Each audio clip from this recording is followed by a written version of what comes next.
Zane, good morning. Welcome in. I'm Nublet. I feel like a Nublet at life. I really do. Okay, that took a little bit. I had to run up and down the steps most inefficiently, but I'm here. Oh my god, can move my starting screen. Yay. Oh my god, pain levels are kind of through the roof today, but I'm going to just vibe and just do what I need to do. I'm hyped for Stardew. So hyped for Stardew because yesterday was kind of awesome. The Skull Cavern is so fun. Let's see.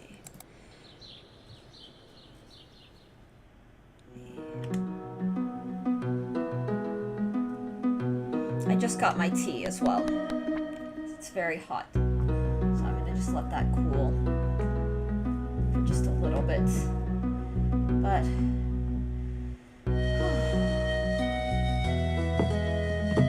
it's so nice. It's so nice.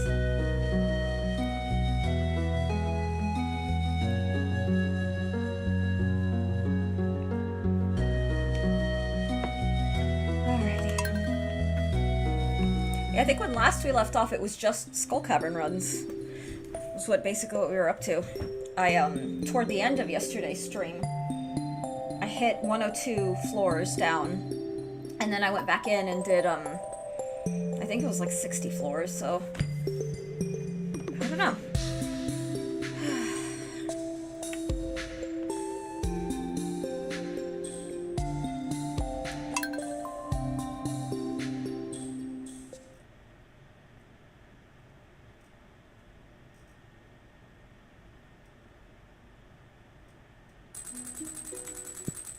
Ah, yes. The evidence of Skull Cavern shenanigans. Oh, that is glorious. Let's just check the spirits are very, so we won't be doing a Skull Cavern run today. Which is fine. Okay. I have cloth with me because of all the mummy raiding. So I'm going to just, let's just slowly put stuff away.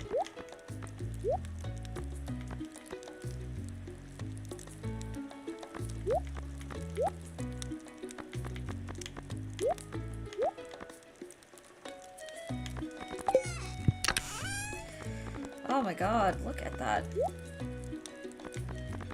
That's amazing. Okay, let's see. Put that away. I so wish the,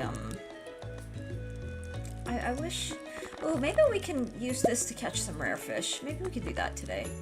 I really wish that things stacked. What the hell? I'm back with oatmeal. Welcome back! Yeah, I saw your redemption. Alex, good morning. Welcome in. Desk-chan, welcome in. Yeah, oatmeal is my, it's my favorite breakfast. It's so filling. Alright, Miner's Street. Hi, everyone! Desk-chan, wow, that actually worked. And it's so funny, because you wouldn't think it would, because Monster Sing is honestly very cute. But... okay. Let's see. We've got so many. Oh my god, look at all those geodes. Happy to see you. Oh, good to see you too. Yeah, I'm, let's see. We'll put these away here. Bombs, mega bombs. Okay, so... let's,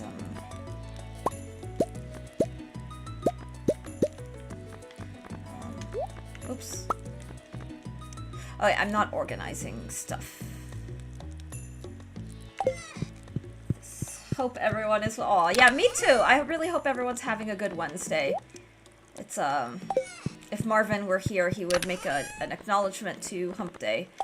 But Marvin is not here, so we can only, fondly reminisce or something. Okay.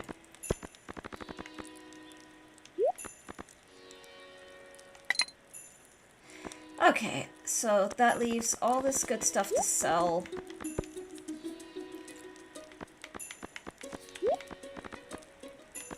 Actually, what I'm gonna do is put all Alright, there's our selling corner. What do you like on your oatmeal, Zane? Or how do you like to, prepare or have your oatmeal?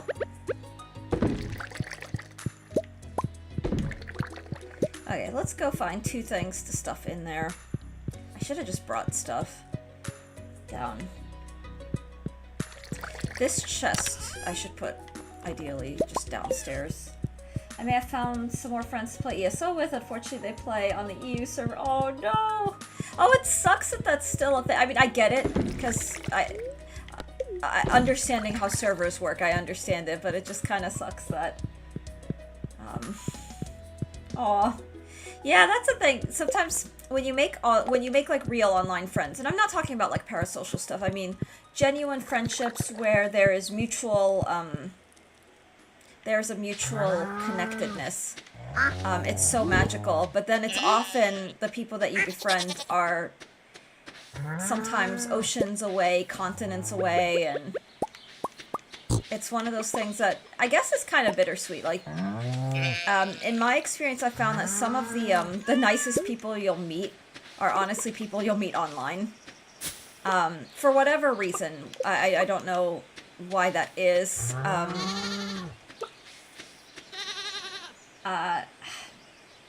What's the word? But, how are the sliders? Oh my god, they were so delicious. I love avocado, so I just, like, I actually sliced half an avocado and put it on mine. And then... What? No, what am I doing? So I love, like, meat and avocado. I like avocado with anything. I actually have an EU character, but she's level 12. Aww. But, I don't know. 'Tis the way of the world.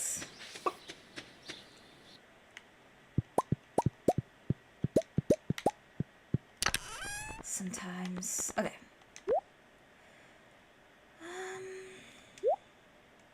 Oh, nothing to mince. They were so good, Alex. I just realized I don't think I put like a cooked photo in the in my food channel. But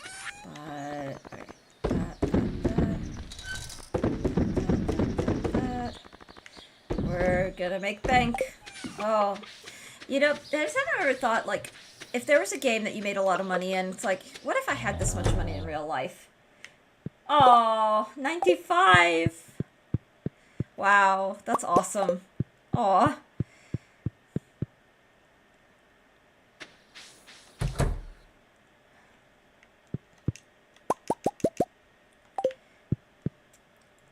I haven't been watching streams at the gym in recent, just cause, oh, Alex, you might appreciate knowing I've been, reading Mistborn, so I was reading Mistborn at the gym. I am not very far into it, admittedly, but, I'm gonna try to squeeze in as much Mistborn reading time. And also just in between some of the other stuff. But I was reading Mistborn this morning.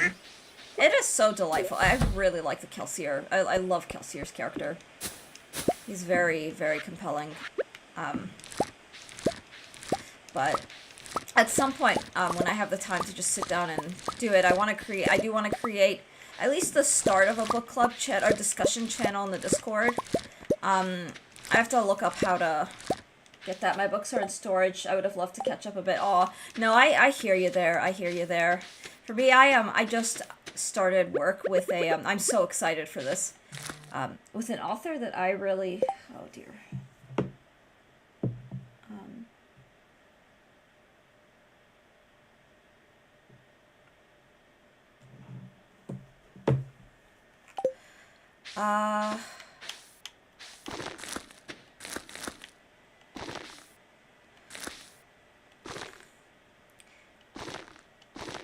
I think tomorrow I'm gonna U-Haul all my stuff, so that's something. Oh my god, good luck. Yeah, good luck.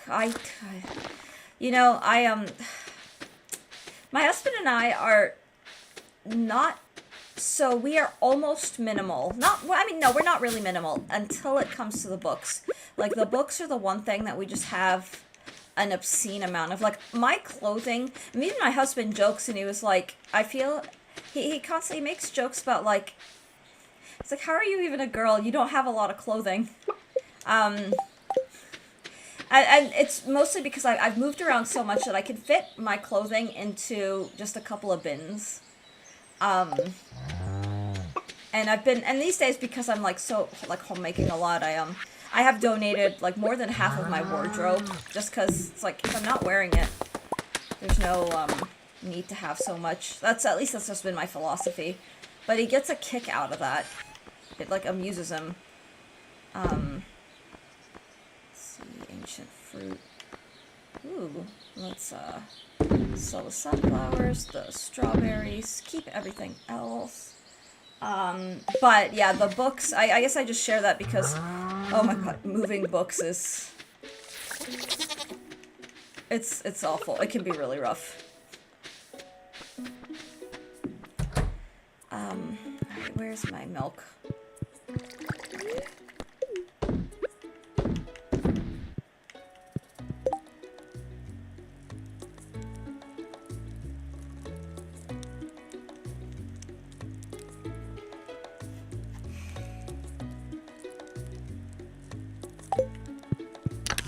But how are things, speaking of Alex, how are things going with all of that? Just in general, with the moving, with, I know, I saw in your server that you are, moving in with a roommate.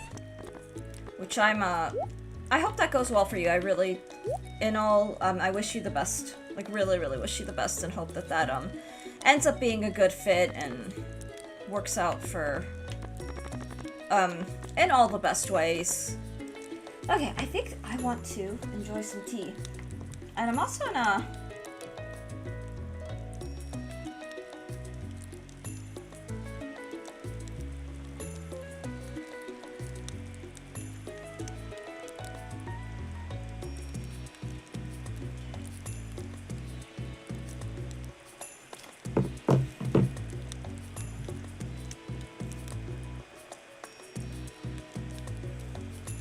I've just been sleepy. Oh, Zane, that, speaking of books, remind me, remember, sorry, my brain just worked really hard, as I've got like 20 strings going in at once. I've just been sleepy. I hear you. I did not want to get out of bed this morning to go to the gym. I didn't say anything other than that amazing jump scare yesterday.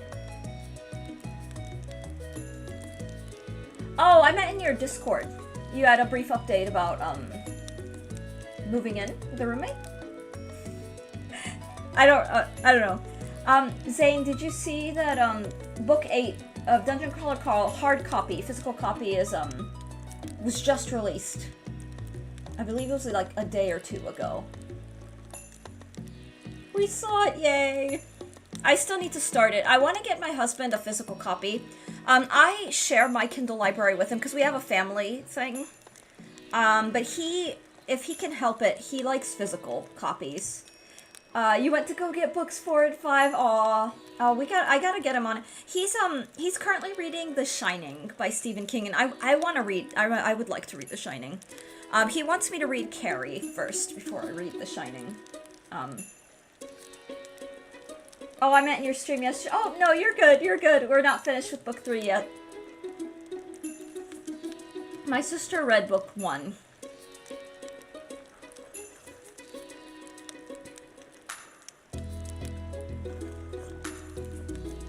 I really enjoyed V.E. Schwab's interview on No Right Way with Matt Dinneman. I thought that was just awesome. Alright, I'm gonna just... It's a salmonberry day. Hey, I think I'm familiar. You know, Seda, I actually did think of you when I worked, because I haven't used this mug in a while, so I was like, ooh, Seda might appreciate a different mug. I think now I'm going to properly rotate mugs, because I've been filling my favorite mugs, but I think I want to rotate all the mugs. It is very witchy, Zane. Yeah, it is. Okay, maybe I don't. You might, because I have used it before. Love the... Yeah, Zane, same. Same.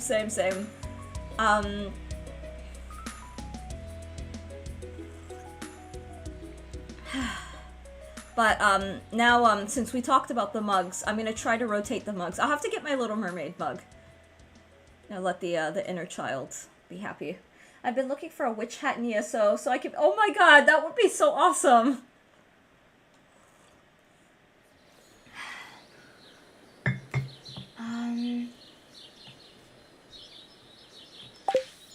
That'd be really, really awesome. But Seda, I loved the photo that you posted in my Discord. It reminded me of something I used to eat all the time growing up. You made the manzala and I then felt like pizza, so I did not. Aw. It actually reminds me of, in Egypt it's called mahshi. I don't know if other, like, Arab-speaking countries call it mahshi. Mahshi literally means stuffed. And it's like you take vegetables, various vegetables, and you stuff them with,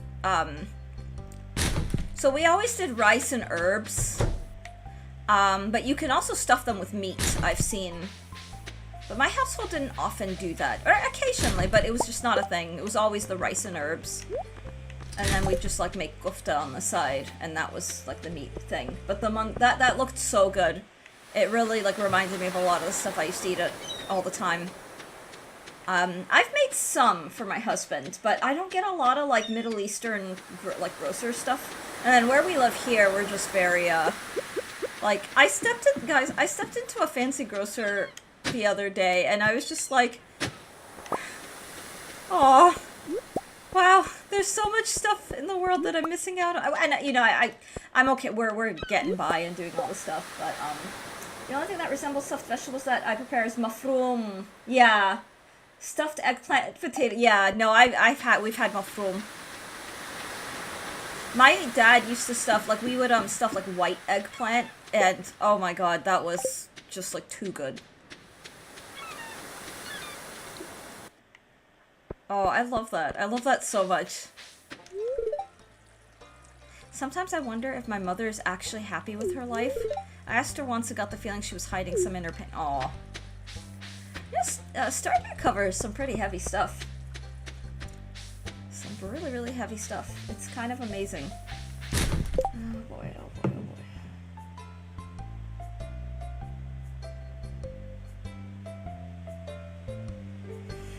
boy. Guys, give me just 1 second.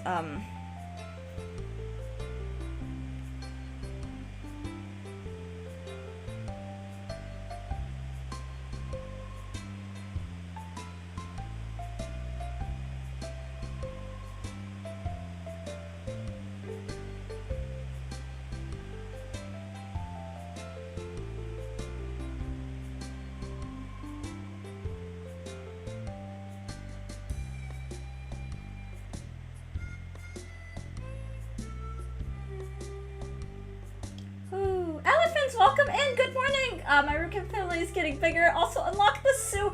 Yay, yay, so I guess that means you met Krobus. Welcome in. Guys, I'm so sorry, a former landlord is reaching out, so I want to answer these quickly.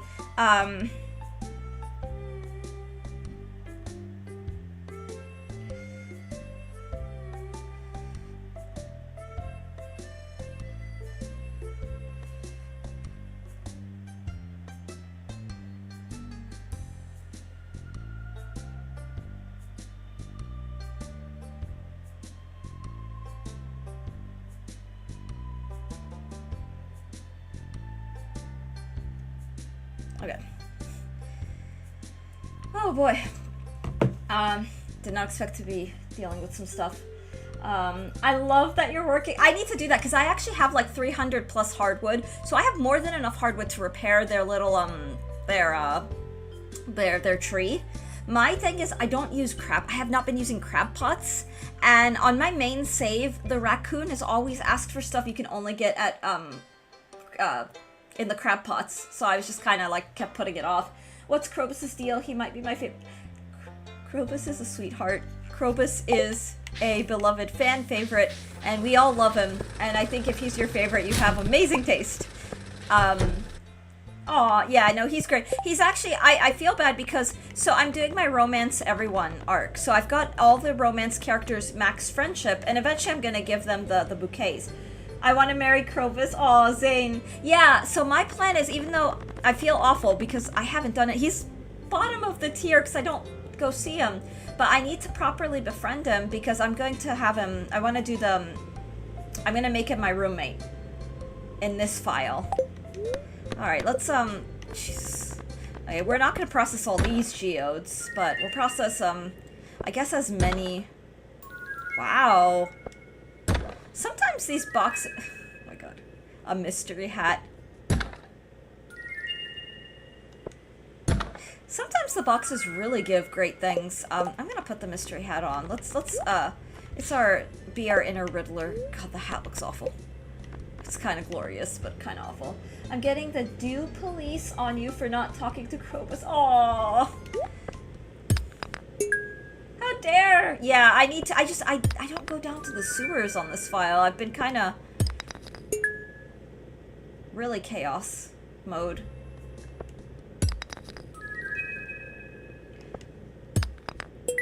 Dart, welcome in. Good morning. Sorry for bombing your food chain. Oh, I can't wait to see that, Seda. Well, it's super nostalgic because you cook a lot of like Middle Eastern stuff, and that's just like, oh, it's just so wonderful. But everything, like all of it, like I love the pizzas too. Like I want to make a pretzel pizza so badly. Is my lighting dark, guys? Do I need to turn a light on? Big Sleep. Big Sleep, welcome in. Good morning. Well, I don't know what time zone you're in. I can't assume, but happy time zone. I think it's a tad dark. All right, let me whoopsie. Yeah. Okay. There we go. Also got a slime castle or whatever they are. Got 3 slimes. Oh my god, yay! Elephants, it sounds like you're doing some really awesome things. I love the updates. I really do. I'm so happy. I haven't made like a slime hutch or a castle. I haven't made one of those yet. I know where to make them, but it's just something I've just never done. Eventually I'm going to go back to doing a community center route. Because I really want like a Junimo hut. And now that I don't think you can get the Junimo huts, when you've done a Joja route. How dare you assume my daylight conditions? It's morning for me here on the West Coast. Okay, I didn't know you were on the West Coast. Alright, so it's super, super bright and early. It's, mid-morning here.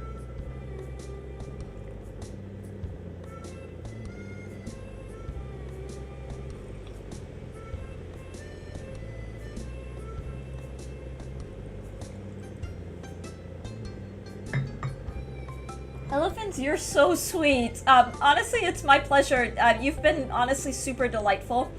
The internet is can be a very, what's the word? Wild and random and chaotic place, and it's nice to meet people who are as sweet as you, and I'm so, the enthusiasm for Stardew is very infectious. I love the game too, and the thing is, like, I remember when I was starting out and how, like, happy I was. You're actually making, like, when I started out, I was just chaos vibes. I wasn't really, like, making progress per se. Like I had a farm and I was just chatting with everybody, but there were times when I just wander the town and village just kind of foraging and like just vibing. But I love the updates so much, and thank you, like really thank you. It's it means a lot that, you know, you show up, you're here pretty regularly, and I love the updates.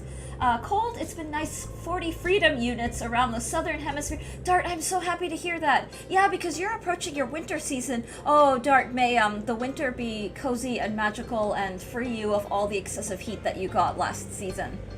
I love that about our, like, southern hemisphere people. Like, I watch, winter, I watch a lot of, like, Australian streamers. And I just love, the streamers that have their like webcams on, it's always just makes me kind of happy in a very like whimsy kind of way to see like the Australian streamers like in beanies and in like oversized sweaters, and I'm just like, oh, it's cozy day. And then it's funnier still, like when I'd watch those streams when I was living in Florida and it was like 100 degrees outside. Seda, thank you for the 5-month resubscription. Aww. 67 just subscribed. Boo. Boo. Scared me. But yeah, like it's just, and I'd see that and it's just like, oh, all these lovely Australian streamers look so like cozy and happy and fun, and I'm like overheating. But it's like I can wish fulfillment. Like imagine it's nice and, I don't know, nice and cold. My morning as well. Thank you for asking. LOL, not used to that Aw. Yeah, well, Desk-chan, we like to vibe here. We like to connect. I'm glad your meeting's done. I just realized I think I missed a message from you about meeting done. I hope your meeting went well, Desk-chan. I really do. I started watching Twitch because of a now retired Aussie Mario Maker stream. Aw. Oh. We feel the same when you are in winter. Yeah, I bet. Well, we save money. We keep our heat low, both because it's practical, efficient, it saves, and it also saves money. And I like wearing my winter, like my big fluffy, like that is just, it makes me so excited to put on like fluffy clothing. Since then, my recommendations and watching habits have been equal parts Mario no Shion. Aww. I love that. I think that's just awesome.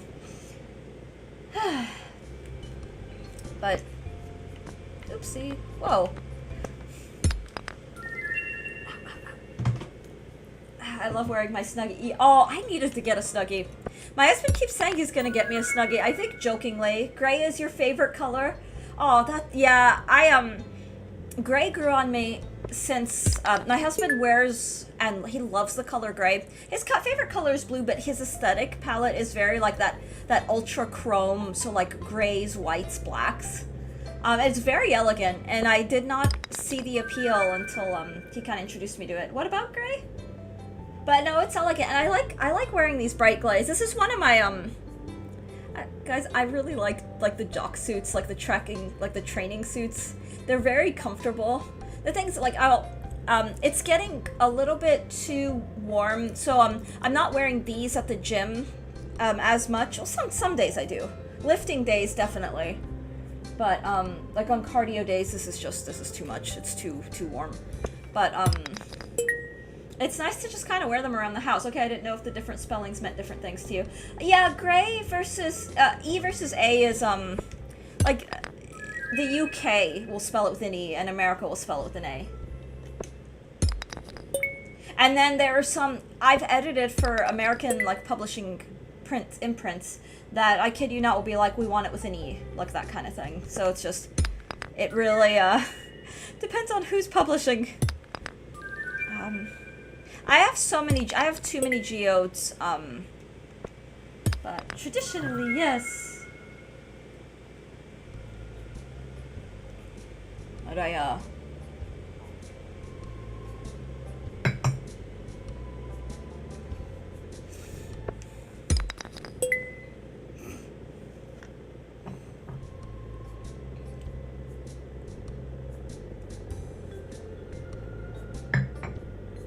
yeah, I'm used to using Z instead of S since I'm on Twitch. I have certain preferences for UK slang and spelling over American in special cases. Honestly, Big Sleep, I confess, I do too. When I was younger, God, I was such a pretentious little snoot, and I didn't mean to be, but I read a lot of classic literature that tended to be British literature, and I was in a lucky position where I could get, like, British texts, mostly because I had, you don't have room in your inventory! Okay, wow, wow, the game is, like, actually yelling at me, like, stop this! Anyway, let's head back and put some stuff away, sell some things. Theater is one of them for me. I'm so used to writing meter instead of meter. I spell mustache with an O, looks better to me. Yeah, it wasn't until I got into professional editing that I was just like, I have to do what I'm, you know, whatever the, be it the journal or the publishing company, whatever they want, I have to honor. And so, and then also, like, when I started, writing and outputting work seriously, I do, every now and then things will slip. But I mean, little, like, subtle things. For words less commonly used. But it's funny because some of the books I'm reading, I did get, they're UK prints, so they use, British spell, or they're printed in Canada, so they're still, like, kind of UK British standard for spellings. For even conventions like, oh, the beloved, do we hyphen? Do we use an M dash? Do we use an N dash? And some of those, standards are different. And so that's always fascinating.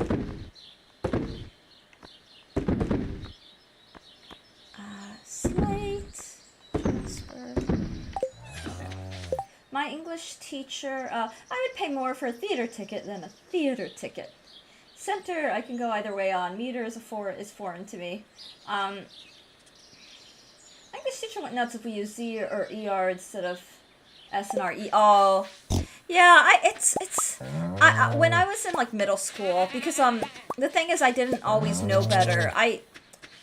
I used to get teachers like getting on my case, and the more frustrating is when the teacher themselves didn't understand. Oh, these are regional differences. Like, I'm not gonna lie, like that was a little infuriating.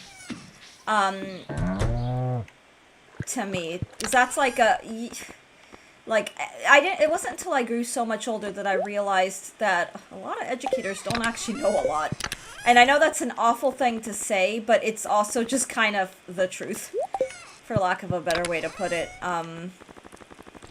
It's just they will overcorrect something that they don't need to correct. And a large part of it is just, be it limited training or just facility or whatever you want to call it. And I used to see it a lot in students that I would tutor getting overcorrected or marked wrong for things that they were actually doing correct, and it was just a matter of, you know, they hired like the gym teacher to also teach like an English class, and I don't know. I'm not dismissing that, but it's just the state of education with this kind of thing can be a little, and really the semantics and nuance come from higher education. Like I honestly, I mean, I don't know. The higher the education of whoever is teaching you, the quality of education you're going to get.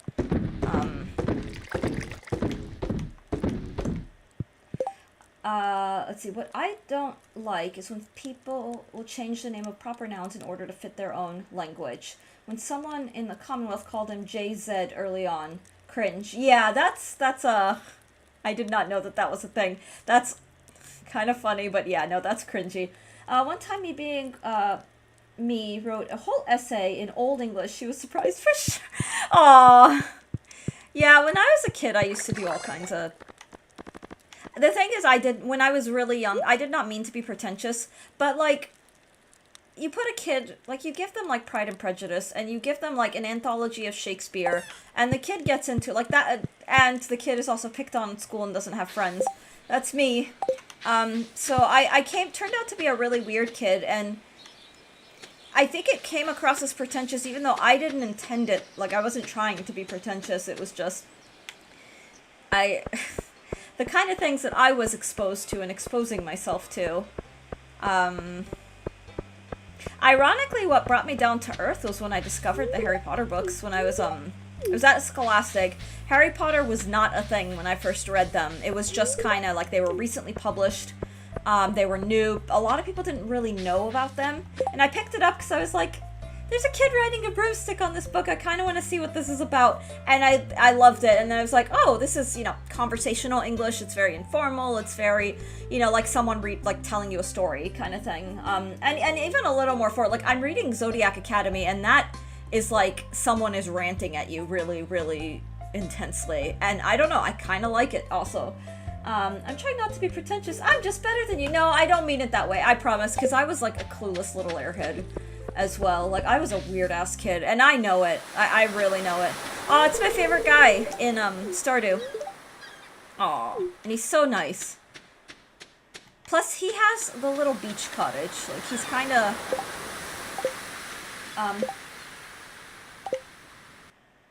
I got that too when I was in a corner drawing or reading books. They all thought I was weird, but when they saw my drawings, they just made me participate and do the fancy art for the... Aww. I know, you didn't... Oh, no, Big Sleep. It's honestly fair, and the thing is, like, I think about things that I said and did, and even though... God, there's a trend of self-diagnosis that I want to stay away from in our day and age, just because I don't know. It opens a can of worms that I just don't want to open, but I get, like... I get it equally. Like, the types of conversations that are trying to be had with that. I'm thinking of things like neurodivergence and autism and whatever. But, like, I was a very weird kid. And I think about it sometimes and I was like, I think there's no justifying, like, bullying. There's no justifying kids being mean. And kids are awful. Like, they can be really awful to one another. But from a cause and effect perspective, not saying that I caused it, I can kind of understand why people did not know what the hell to do with me, because I was, I don't know, like, just a little different. And I'd see that most in, like, old-fashioned, like, ultra-traditional spaces. I'm glad for the way that I turned out. You know, I was not the kind of girl that was, into, like, shopping or makeup or whatever. I was the kind of girl who stayed in a corner reading for hours at a time. That kind of thing. And I only mention that because that's the example that's always used against me. Like, I remember, like, I was 14 at the time, and my parents were at a gathering that was for my parents. I didn't know anyone there, because it's, like, a bunch of, like, Arab people just hanging out, and, you know, it's a big dinner. And it's either, like, there was no one my age, and even, it was either, like, you were, like, the old, like, the parents, or, like, little tiny kids. So I always brought books and would read. And then, like, some of the women, and these were, like, really, really traditional, like, homemaker women, would come up to me and they're like, you know, you should, like, most kids your age, like, go to the mall, they go have fun, they have friends, and they'd make it like it's a bad thing, or, like, you know, they'd wear makeup and they want to wear, like, cute clothes and whatever, and I'm just like, well, I like my book. I never responded, because, like, what do you respond to that? Like, when someone comes up to you and is, like, blatantly judging you for just existing. So, it was just one of those, yeah, okay, can I just go back to my book now? Like, it was one of those, like, I don't know. But I'm going to say, and let's see, I know there's a lot of anti-intellectual pride out there. There really is big sleep. I can't relate to it. I just cannot relate. But I was also the snooty little, like, I was a little insufferable. Like, I was I'm going to be top in all of my classes. Like, I was that. Like, I was very ambitious academically. And I have 5 degrees because of it. Like, I don't know. Like, I don't know what to say. Yeah, a little different is all it takes for some kids. You have the audacity to read? Be extroverted like me. Yeah. I don't even know.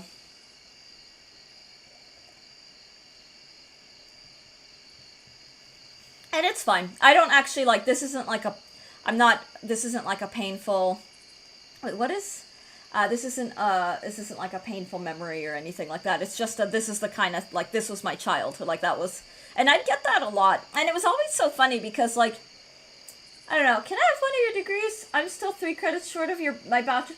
Oh! You know, Desk-chan, that, I'm 15 credits, so a semester shy of having an engineering degree, barring the licensing stuff. And every now and then, one of my, it's not really a regret. Like, I think switching to mathematics from engineering was the best for me at that time in my life, especially because I was also working on the music degree, and that required a lot of time. It was a big time commitment. But every now and then when I'm just like, I have 1 semester of engineering. And right now, like, any engineering program will look at me and they're like, you need to go back and review and refresh or try to test out. But a lot of programs, if there's like a 5-year window, they make you retake, you know, because they want their money's worth kind of thing. So, but every now and then I'm like, I had 1 semester and then I could have left, you know, I could have had my, like, engineering degree. I'm never getting my degree. I hate academia. I don't blame you.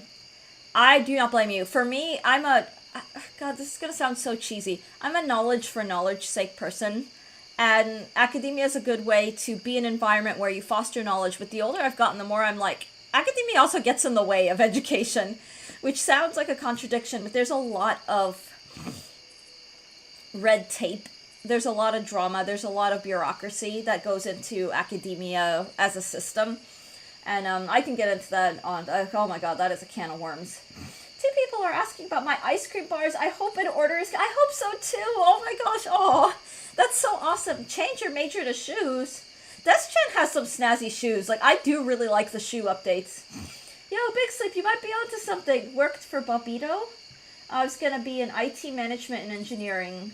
Oh, see, you know, I don't blame you for hating academia. Like, part of the reason why I left, and God, I don't want to get into stuff, but I was getting sick and tired of, when I was in electrical engineering in particular, I was the only girl, without exaggerating, in all my classes. And my God, it's so, like, baffling to me that people can be so weirded out by a girl Like, I don't know how to explain it. Like, and I'm not even, you know, I'm not Regina George. Like, I wasn't, and my God, I was a little gremlin. Like, I wasn't, you know, trying to be, like, out, like, I can understand, God, I don't know how to say this without it sounding so, like, oh dear God, streamer, what the hell are you going on about? But you know how there's a certain kind of woman who's, like, very dolled up, very pretty, very and that can come across as intimidating. Like, attractive people are intimidating, right? I was not that. I wore oversized baggy clothing. I was always under-rested. I was a little underweight runt. I was just like a nerd, for lack of a better way to put it. And it was just like, I don't know, like, it was, anyway, let me catch up with chat. It might not be for everyone, but I'm sure there could be a field you can foster some knowledge. I can foster knowledge without being involved in academia. Yeah, you can, and you really can, and that's, like, for all that I have 5 degrees, some of the smartest people I've met, like, truly, like, brilliant minds, are not academics. And some of the dumbest people I've met have PhDs. And I really mean that. Like, it's just, it's not, it can aid if someone is already predisposed to intellectual thinking. Academia can foster that. Academia can also break that kind of person. I know a lot of people with serious, like, academic baggage. Let's see. Balbino Garcia is a New York City legend who posted the first articles and later books on sneaker culture. Gotcha. Yeah, Dart, I love learning. Yeah, and the thing is, a lot of people like to learn and aren't, you know, you don't need to be an academic to be a brilliant thinker. There's often overlap, but, like, there are some serious morons in academia. There really are. And it's a little bit like, ugh. Let's see. My phone eats my words. Okay, be right back. I finished my fried rice. Art, enjoy your fried rice. I can assure you I'm one of the dumbest people you'll meet who does not have a degree. I'm built different. We are not the same. Honestly, there's nothing wrong with that. We're all, like, we can't all be academics. We can't all be scholars, like, and I say that because I know a lot of, like, pretentious assholes who look down on people who don't have degrees, and I hate that. Like, I actually hate that. My grandmother on my dad's side was illiterate, and she was phenomenal. She's a professional singer. But because that generation, like, overseas in the Middle East, there were a lot of, like, women in particular who, you know, weren't educated, weren't studied. She's trained in music. Is musically trained, musically inclined. And ironically, I think she could read music, but just wasn't, like, literate, she could not read. And that did not stop her from being, honestly, like, a phenomenal human being. And despite whatever academic training I have, I never want to be the sort of, like, pretentious asshole that's like, oh, if you don't have so-and-so, like the gatekeeping is just, ugh. Also, there's something really wholesome about someone who's just an honest hard worker. Like, I really mean that. They're, like, someone who just works hard, they do what they do, and there's something to be said for that. Being intimidated by someone's brilliance is also a thing. Outward beauty is just more easily recognized. That's so true, Big Sleep. I had one of my peers in grad school. I was at a party. He got really drunk, and he was like, hey, so-and-so, I have to make sure I don't say my actual name out loud. And he was like, I'm really intimidated by you. Even though, like, 5 minutes before he said that, like, I think before he was, like, really drunk, he, asked me if I was high all the time because I acted high. Or, like, was just so excited by everything. And I was like, yeah, no. I've never been high in my life. That kind of thing. And so it was, what's the word? So he was just very honest. And I was just like, don't be intimidated. Can you not? Like, can we not? Degrees come with prestige in our parents' eyes. Yeah, and it's one of the most fallacious thinking. They also come with a lot of debt. To this day, they still kind of do, but just one isn't enough. Yeah, and the thing is, like, you can have a degree and also just kind of suck at everything and not get anywhere. And I know that's an awful thing to say, but it is kind of, like, degrees aren't enough. It's how you use what you're trained in. That matters. Beautiful women scare me. Aw, Alex. Morning. Comfortably lost. Good morning, T2. How are you? I hope you've been well. Sounds like he was projecting. I'm super high. You must be too. Yeah, I know that he, yeah. I mean, I don't know. I think he was just, Why is she so, like, over... I'm a very excitable person, and... I don't think about beautiful men. Nothing wrong with that. What about beautiful men? Good, because I'm not beautiful on any scale. Musical genius requires a different kind of brain power. Yeah. Musicophilia by Dr. Oliver. Oh, you've read that? You know, I have not read that yet, but it is one of those books I do want to just pick up just for the curiosity of it. I'm on more of the academic side of music, so I tend to read things that are more in the... But the thing is, there are a lot of books that have been released for wider audiences that have gained appeal. And interestingly enough, Musicophilia, when I did... It's a subject of academic music called music and cognition, which is the way that music interfaces with brain function and cognitive function and all of that. And so I did a fair amount of work in those fields. And interestingly enough, Musicophilia was like a recommended reading as a glean insight into this, and it was a book that was frequently discussed. I saw Sigourney Weaver in the Mando and Grogu trailer, and I was thinking, damn, she was beautiful. And aww. That kind of thing. That's fair. That is fair, Alex.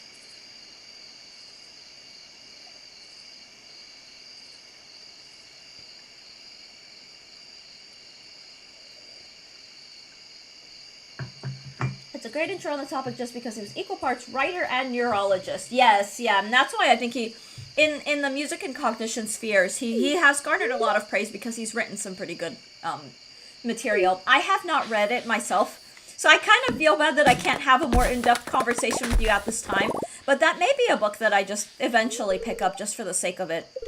What do you think happens to us after we die? Wow, this is deep. I don't know.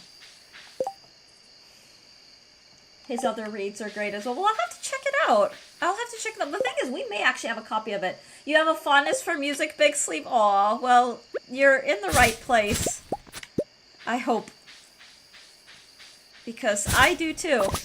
Otherwise I wouldn't have, I don't know. More than anything else, I'm glad that I became, that I went into music professionally. And I say that, like, I've mentioned, and I do stand by it, like, I miss being a STEM person, actively a STEM person, like, in the STEM field. I do miss that a lot, but, I don't know, I do, I'm glad that I chose this field.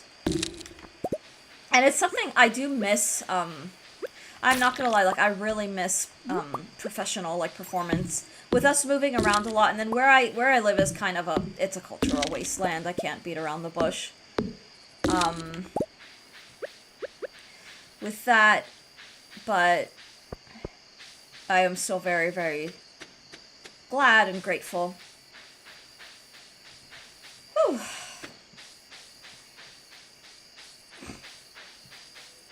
But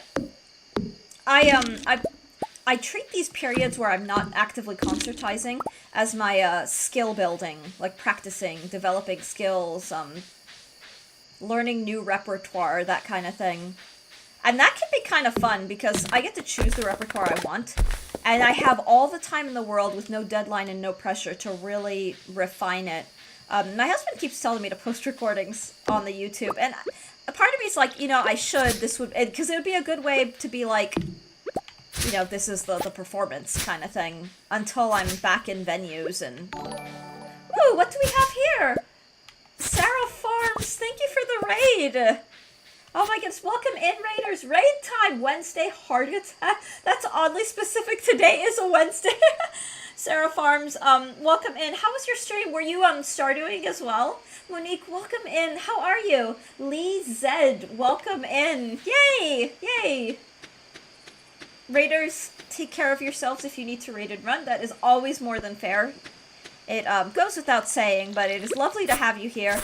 I'm just kind of vibing at the moment, but Stardew is definitely Stardewing in all the best ways. I should clear some of these trees, I think, just so I can see a little bit better. I don't know.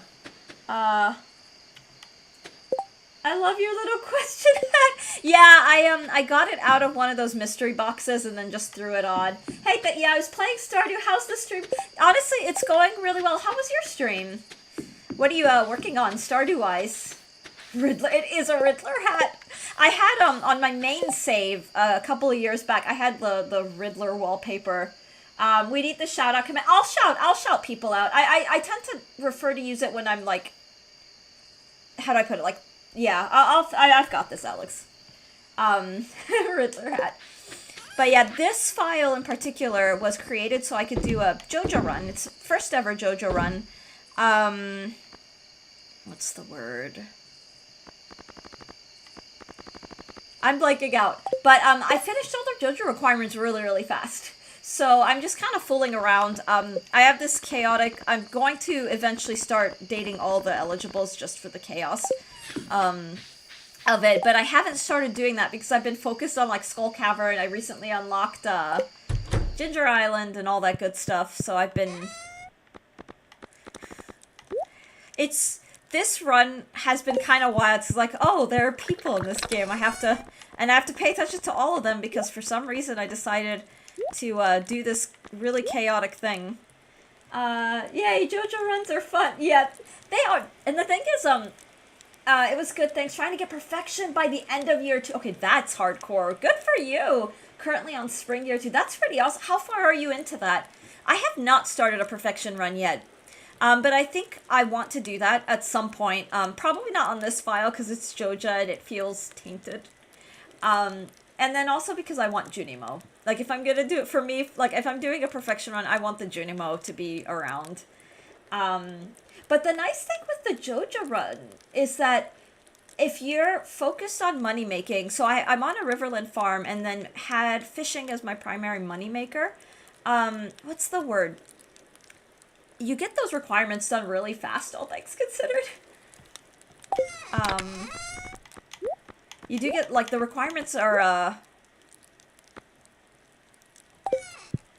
They get knocked out pretty quickly, I guess.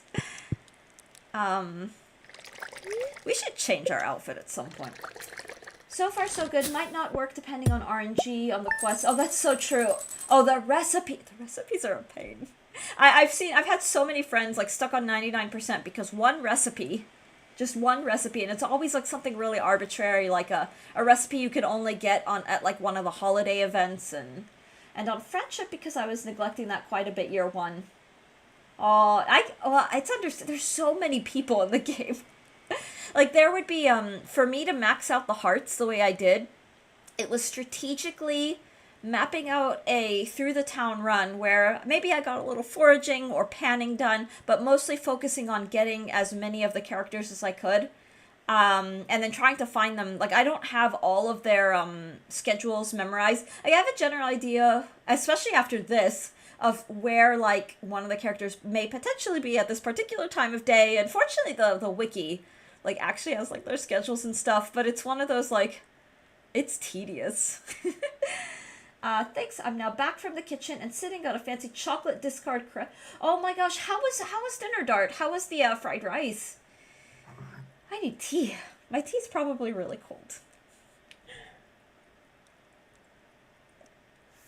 Friendship is so tedious. Aw. Out of context quote of the day. Although, I don't know about in the game. Point. Yeah. Well, trying to make new friends is... The older that I've gotten, the more that I'm just like... I feel like the way I felt when I was a kid and didn't have friends. Like, I just... and a part of it is, you know, when you move around a lot, you know, faces change around you. And now I'm, like, a homemaker, so I'm at home. Yeah, I just search the schedules every single time. Oh, that's smart. That's smart, Wednesday. Not dinner time yet. When you are done streaming is my dinner time. I was just cooking. Ooh, aw. That's cozy. Well, I hope the chocolate crepe is good.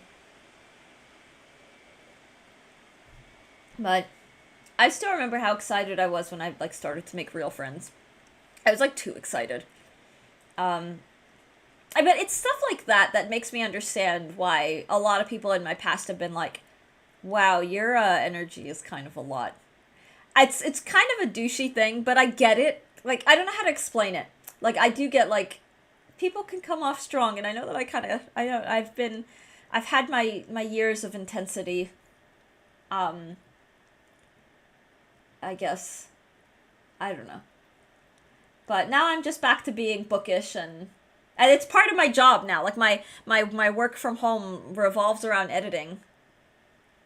Uh, it is, yes, been having fun experimenting what I can do with the starter discard. I almost read that as Discord. Oh, we have friends. Aw, Alex. Yes, I consider. Okay. No. Aw, I think online friends are a vibe, and I mentioned earlier on stream that like when there's a mutual nerd career, yay, yeah, I edit. My editing is my primary. I started out as an academic, like an editor for academic journals, which does not pay. It pays in resume brownie points, kind of. But even then, they're just like, oh, you copy editing, line editing. I'm joking. I like being a butt in Twitch, don't we all? Nerd career. But I've been branching into fictional spaces and making connections with authors, and it's even more giddy when it's like authors that I'm like a big fan of and like to read. And I don't know. It's fun. Like I am not editing but beta reading for an author whose first book in the new series has been one of my favorite reads of the year. And I felt I was originally on her ARC team, but now I'm moving into doing the beta, and I've already read some of the early drafts of material to come, and I'm just, I don't know, completely enamored. I love the world, and it's so much, I don't know, it's fun. But yeah, Dart, I was saying earlier that like online friendships, and I did differentiate. I'm not talking about parasocial stuff, but I'm talking about mutual friendships where both parties are on the same page, are equally invested in the connection. Online friendships can be more wholesome and genuinely deeper than a lot of like IRL physical, like real world connections. And the weird thing is I found with my online friends, I find that my online friends tend to be way more understanding. The wavelength and common ground is much bigger, and then just way less judgy.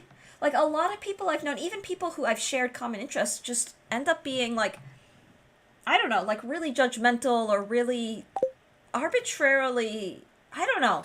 And that part of a friendship is kind of the give and take, and understanding that people come from different backgrounds and baggage and I don't know, whatever you want to call it.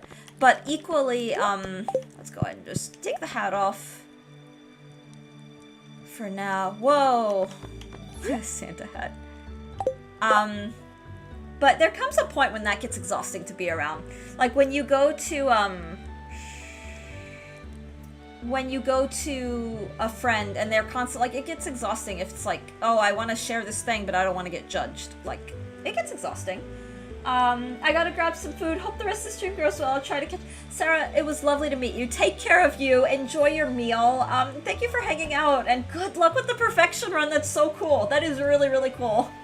How did you prepare the crepes? Online friendships are great, and I made good friends on Twitch. Alex included, since I used to hang out on Nove's stream. Alex is awesome. I'm just gonna put that out there right now. Alex is fantastic, and... thank you so much again for the show. Aww. Sarah, it was so nice to meet you. It really, really was. There's this oatmeal iced coffee drink in the stores. It's not bad. Every summer. Ooh. That sounds tasty. Homemade pastries, cakes, or food. I rarely go out for dinner or order food. Yeah.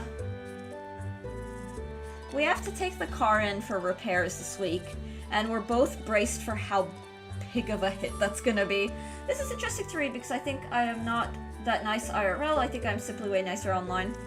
Honestly, Alex, sometimes our real world personas, like, we're all just trying to survive. Offline? No, I shouldn't be offline. Am I offline? Can anybody, if you guys can hear or see me, can someone just let me know?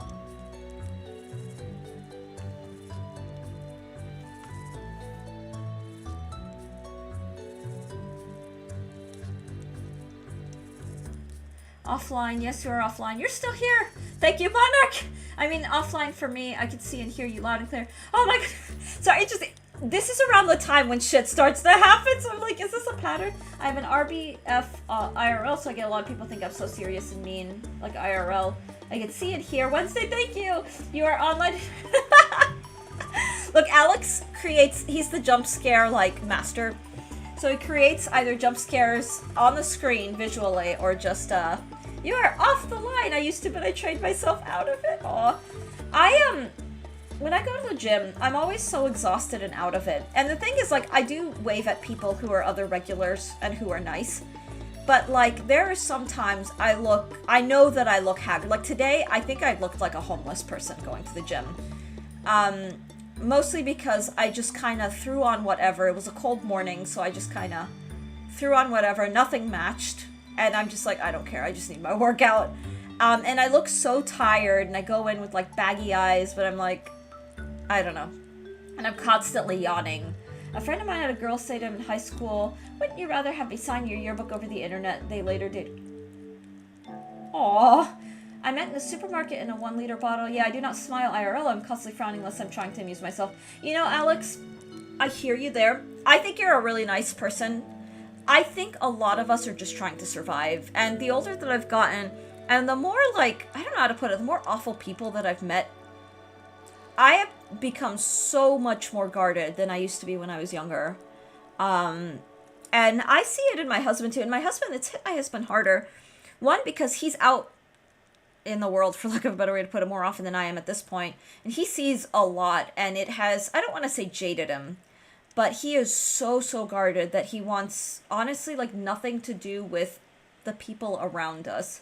And a large part of it is baggage, and there's a lot of pain. And honestly, a lot of people are just assholes. Like, people are mean, and sometimes, you know, we're all just trying to survive. But sometimes it kind of means guarding ourselves, guarding our energy, and, like, just protecting that. Or if you're used to, like, being picked on or being judged or being ostracized, like, a lot of people are not going to, I don't know. And plus we live in a world that is becoming, ironically, just for whatever, like, becoming more divisive, becoming more aggressively antagonistic and tribalistic and all this stuff that, like, people are mean. Like, people are really mean, and I don't know, like, I understand when we have to just kind of close off. And it sucks because in a perfect world we'd have, like, healthy communities, but I just, I don't know if that's organically possible. At this time. I used to try to be nice online. Most people are nice online and don't try to yeah, because the thing is, a lot of us online are, you know, we either don't have social spaces, can't have social spaces, or are the oddballs in our physical spheres. I feel that, oh, desk chin, about the same. Plus I get poked around, smile more, you got dimple. Oh, that's annoying, Dart. Yep, got my first meanie in the stream last night. I gotta get the quick block and thicker skin. Monique, oh my god. Okay, first and foremost, I hear you. I do tell a lot of streamers to build thick skin, especially as you grow, because you get really awful people. But there's nothing wrong with... I don't know how to put it. Like, people can be really aggressively vicious. I just want to say I feel that because when I first... what's the word? Look, when I first started out streaming, like... The first time I started getting really awful trolls was just like, what the hell? And I get a lot of, like, it hasn't happened in a while, knock on wood and all that stuff. I get a lot of weird first-time chatters. Oh my god, when I was streaming Minecraft. Some of it just became a meme. But, like, people get, like, really aggressive. I'm so sorry you had to deal with that. Lots of hugs, and... Yeah, I know what you mean. I can relate so hard. Grind my gears, I'm a pirate. Arg! Are you a new streamer? Oh, and I'm not trying to imply that anyone is a new streamer. I'm just reminiscing to earlier days of streaming and just being really like, what? Why? Yeah. Yeah. But you know, Dark, that is a question that now I'm just like, in my brain, you got some really fucking annoying new chatters during my... Yeah, I did. You know, Alex, I have been wanting to go back to the... Like, I love the challenge, but part of me is honestly putting off going back to Minecraft, largely because of the kind of audience it drew in. Mostly just because, so Stardew is great because there is a cozy culture, and you get your weirdos who come in for Stardew, but the majority of people playing Stardew are cozy, like a lot of us are cozy, wholesome, like many millennials. I mean, the age doesn't really matter, but like just chill people who just want to vibe. Um, Monique, you are cool people. Monique is cool people. Oh, you are a new streamer, literally 3 weeks. Oh, Monique. That's awesome. That's really awesome. Not you. You are cool. Yeah, Monique is. I've really enjoyed having you here, and I really just want to say that I really get it. Like I have a lot of empathy, and heart goes out to you because it's not fun. It's not fun to deal with, and I didn't start out having thick skin. I don't know if I truly have thick skin. I feel like SpongeBob in that season 7 episode where he's like, I have an abrasive side. Because I've had to create one, but it still sucks. Like it's still like very, it's exhausting. I'm not a millennial. Thank you very Alex. You are awesome the way you are. Streamer gets the "Are you a new streamer?" a lot. Yeah, I've gotten that a lot, and I don't know if it's just because I don't know what it is, and I kind of just don't care. It's a bait question. Oh yes, and why don't you have banners? Look at my art for the graphic design stuff. Like, and the funny thing is, Monique, for what it's worth, like, I have banners, but I still get the, look at my art. And like, no, I'm fine.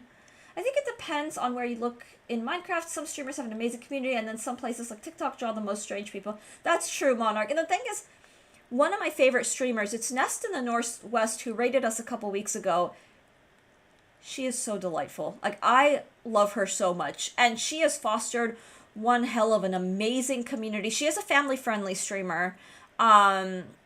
She's fostered one hell of an incredible, like, kind, supportive community. And the thing that amazes me is, so she's family-friendly. She has both an audience that is, like, our age, like the 30s, 40s age group. She's got, like, she's got all ages. And one of her rules is no age talk because there are minors.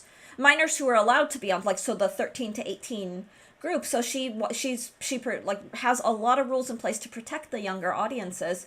Twitch is a mixed bag. Some yeah, it really is, Monarch. And part of it is, it's okay to be bothered and upset by like really awful stuff. The thick skin, to me, like something I've learned, is the thick skin is not about being bothered by it. It's about processing the emotions quickly and then letting them roll off the shoulders and move on. And then for me, like, not to be cheesy, the good days are amazing. Like, the good days, like, okay, I'm gonna sound like such a pathetic fangirl, but not to, like, anything. The day that Orator showed up and then ended up both subscribed and followed the channel was such a giddy, and, like, it was awesome. It was so awesome. And for those who don't know, Archer is one of my favorite. He's one of the first people I followed on Twitch. One of my favorite streamers. And is a big streamer, like thousands of viewers kind of person. So that was super giddy for me. Never trust those people. Unless it's me trying to sell you something. You can always trust me. That's a good way to put it. Process and release. Monique, yeah, but no one... So I'm not, I promise I'm not dishing out advice or anything, but in my experience, like, give yourself as much time to process. I know for me, because, like, when it first started happening before I had, before nowadays, like, years ago, like, it was exhausting. Like, I'd get, like, really obnoxious backseaters. And even when I told them, hey, just, can you just let me play the game? Like, they'd still come and tell me what to do or just be really condescending, and it was tiring. And I didn't have the backbone to be like, back off right now. And it always made me feel bad. And I'm not gonna lie, like, even in the past couple of months, whenever I have to put my foot down, like, sometimes I'm like, was I too hard? And then nowadays I'm like, whatever. The way that I say it is I mirror a person's energy. If someone just comes in and, you don't even, like, not even nice, but it's just chill, I will do everything in my abilities and awareness to make that person feel welcome and to make that person feel like they belong and they fit in and that they are important. I know that sounds really cliched, but that is something that matters to me because this is a community. And then if someone just comes in and is an asshole, I'm teaching myself that it's okay to just be an asshole right back. I mean, within reason.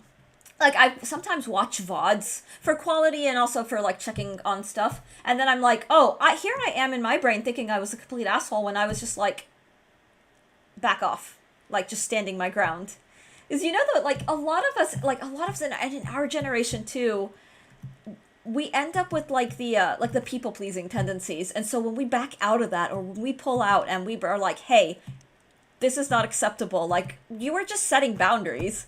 Um, I think the harshest I ever was, I actually did tell someone to get wrecked back during the Minecraft days. Like I was already like so like I'd gotten multiple backseaters, and like there was one like really awful like asshole that came in, and I actually told him to get wrecked before banning him, and that was the meanest. Like that, and even I'm like, wow, that's yep. Oh, the second I stand up for myself, I start to doubt what big sleep. But you have the right to. You have the right. The boundaries thing is so hard. Our boomer parents, that's the whole. Oh my God, Monique, so true. Yeah, heaven forbid you tell like a boomer parent no, or I don't want to do this. Like, oh my God, nah, that's normal. Get wrecked. So toxic. I know, right? But most of the time, it's usually me saying, hey, I don't like backseating. I want to play the game how I want to, and I'm gonna play the game a little differently. And it's funny because internally I'm just like, but then I'm like, it's not a big deal. It's not a big deal. If anything, like, the way that I also see it to help me process my own changing, is that viewers appreciate that. Because viewers don't like annoying chatters coming in and monopolizing. Hi, Chris, I set up some water outside this morning and the honeybees are coming. Oh, that makes me so happy. I love that so much. Oh, buddies, welcome in. I'm so glad you're getting honeybees. We're getting like the really fat carpenter bees. I love them like so much. We're also getting the invasive, like the really giant. I don't know if they're cicada killers or the that invasive like hornet. I'm the opposite. Sack beat me all you want to. I don't care. Just don't spoil. Yeah. When I started streaming Dusk-chan, I almost said sack beating. I allowed backseating only because I was so small that I wasn't like, I had no visibility, and so the people who were here were like regulars who were awesome and who weren't really backseating, they were just helping. And I didn't mind that. And funny enough, one of those people who regularly gave me advice DM'd me and was like, you probably want to have a no backseating rule because as you grow, you are going to get really annoying people who are going to like come in and aggressively tell you what to do. And sure enough, like as I found growth, now that I have a schedule and I consistently stream, sure enough, that's exactly what happened. And it was during this like 7-month window that I was like, yeah, I need a rule because I just don't want it. Because the thing is, like, I'm a vibes gamer. And I watch my Minecraft playing. It's like dumb as hell. But like, it's a vibe. I just enjoy and get very, I don't know. I almost said sack beating. Carpenter bees can get so fat. They do. They're so cute that when they go by the ear, they sound like low flying. They do. They do sound like little planes, like little mini drones. And they're so dang harmless. Like they'll boop you as a, hey, I'm here. But they're like, I don't know. They're very, I don't know what the word is. They're cute. Carpenter bees are also super curious and territorial. They aren't aggressive, but they do protect their hole. Yeah. I like getting Stardew info that I've mused about, like, I wonder when so-and-so is at the saloon, but if someone started to tell me what to do, punch. Yeah, that's a good way to put it. I do, yeah. My thing is that, like, I don't have an ego about saying, hey, chat, tell me what to do because I'm being a dipshit. Like, I will say that, but if I don't say that, like, I don't want it. I protect my hole, too. They're not special. Oh, yeah, I don't know.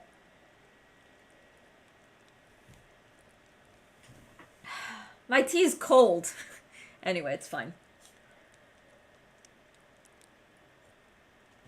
But Monique, I'm so glad you're here. I wish you really and truly all the best luck. Like, really and truly all the best luck with streaming. And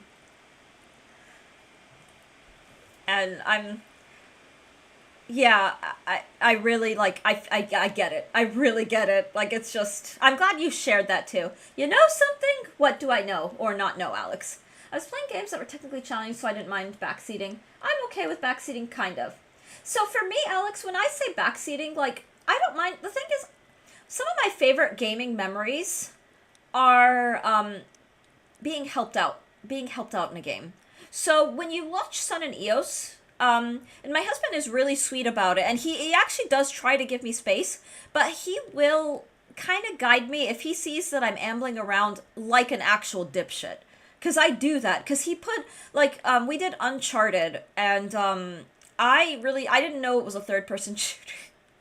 And I was really struggling, and so he was, I don't know, like, for me, it's, yeah, just don't give me bad information. Yeah. Well, oh my god, some of the Stardew backseaters I've gotten, they've never come back. They just kind of came and backseated. When it was like, you're giving me wrong information, and I'm just like, guys, I know about this game. I know how this game works, and you're actually telling me stuff that's not accurate. Like, that's like oh god. For me, Alex, when I say backseating, I say, like, I mean it in the full, like a backseat driver, like really aggressively, like, now go do this, now do this, why didn't you do this? Like, I don't like that. Like, I don't care for it.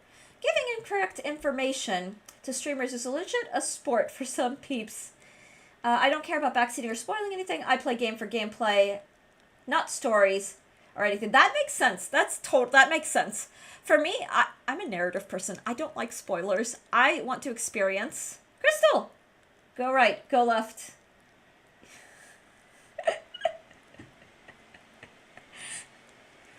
But, jump to the lava for 10 prismatic shots. Yeah. But you know, the funny thing is, like, the dipshit playfulness. I mean, sometimes it gets old. It's like, okay, it was funny, like, maybe the first 2 times, but now it's like, okay, that's great. That's nice. But that doesn't bother me. It's just kind of like, I have a part of my sense of humor is unfunny, so it's one of those, chat's trying to be funny, and I'm not laughing, but I'm happy for the chatter that is trying to be funny. But I don't know, guys. I don't know. I think I have like 10 prismatic. What the hell am I doing? Oh, how many prismatic shards do I have? Oh, I should check the luck of the day. Dang, I have 3. Okay. Oh, it's trying to communicate.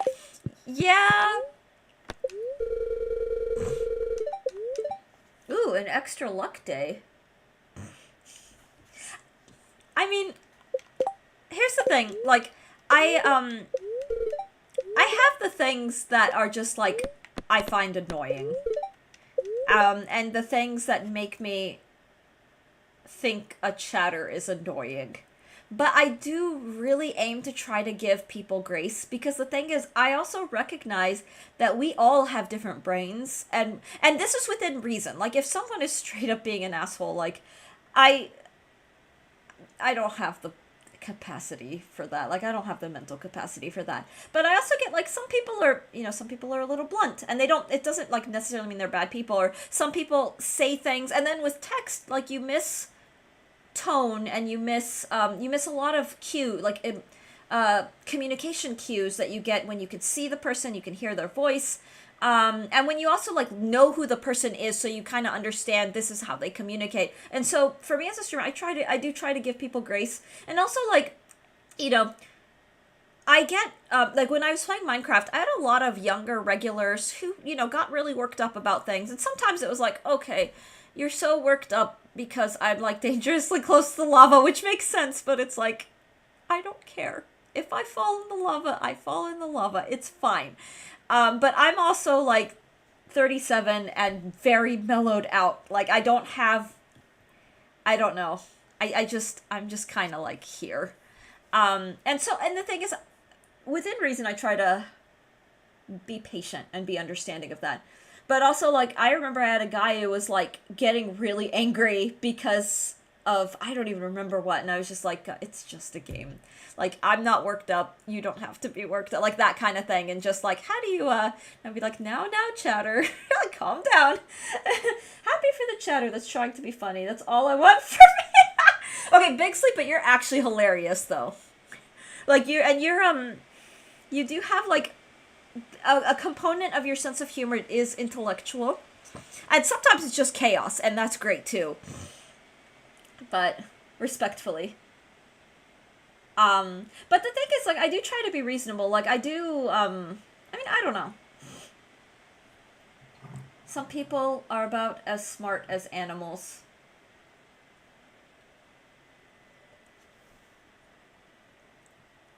I mean, that gets annoying too. It's kind of a new avenue of interaction. Super young people and older people communicating without the actual knowledge of how old the other is. Over something like Minecraft. Yeah. Well, it's also like surreal for me because I spent a lot of my IRL career as an educator, as an instructor, as a teacher, and it's like, oh, it's interesting that like some of my chatters are the age of students I've worked with, like the students I've taught. And we're all kind of here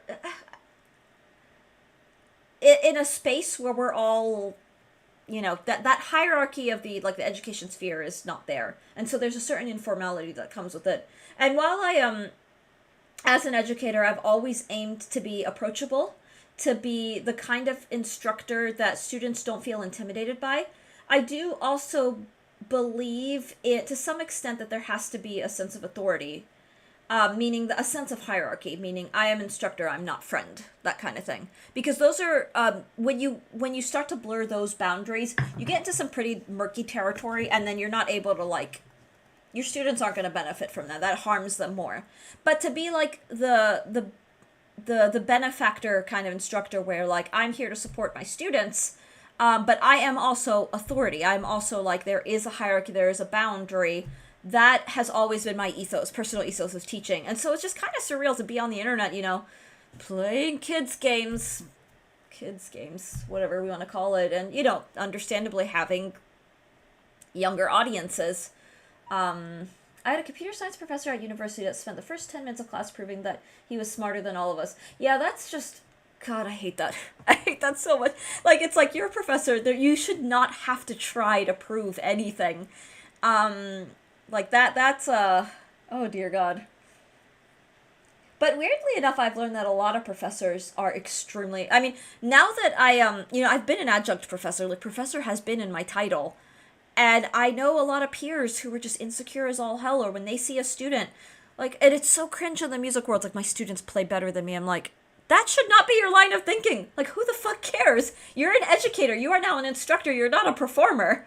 For me, it's like, some of my former students have went on to Yale and gotten their PhDs. I technically don't have a PhD, and my response was not to be insecure about it. It was to go, look at how far they've gotten with themselves. They are doing these things. They're winning awards.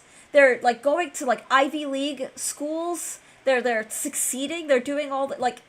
That's the mentality. Like, it's just, I don't know. Like, the insecurity in academia is just wild. It's like, I thought I was chasing after, but the coffee hasn't kicked in yet. My vocab is also, oh, comfy, you're fine. If you have to tell people you're smart, you're not. Yeah, I agree, Bixley. Wouldn't your student surpassing you be a sign of success? And for me, it's like, there's no line to surpass. There's no, it's not a comparison. And yeah, I agree. Like, my students who have gone off and, I have students who've won Grammys. I have one of my students, I actually cried when I saw her name and had no idea that was what she was up to. And I did get a confirmation that it was actually her, because I ran into a family member. I don't want to dox her, say anything, but is now a composer for AAA games, like on music production teams. And I saw her name, and I actually saw her name recently in one of the variety games that Baldman had streamed. And I just remember like gushing, like, this, like, not only has she like made it and thrived and is like, she's also just like, it made me so dang happy. Like, it was like, good for you. Like, I don't know. It's like someone who brags about how rich or funny they are. No, you're just loud and it's, yeah. If you're smart, rich, funny, talented, beautiful, whatever, people will tell you. I also just kind of like, we all like being complimented. It's human to want to be praised because there's a social, like, you're being accepted in a way. But like, at this, like, the older I get, and maybe it's the jaded hermit in me, I kind of don't give a shit what people think. Like, the older I'm getting, the more I'm just like, people are going to think what they're going to think, and they're going to see me through their eyes. And if people like me, great, cool, awesome. And if people hate me, Cool, nothing I haven't dealt with before. What if people don't tell me any of those? The people that tell me I'm good at whatever I do are me in the mirror. Everybody's. I love that. And that's what we should be affirming ourselves. I'd love to see how my past students are doing. They were mostly preschoolers in Korea, so oh my god, that's so sweet. Oh, yeah, I think about Monique, I think about my students a lot. There are some students that I like, not miss, I miss working with, or that I hope they're well or okay, and try again with the antonyms. eh.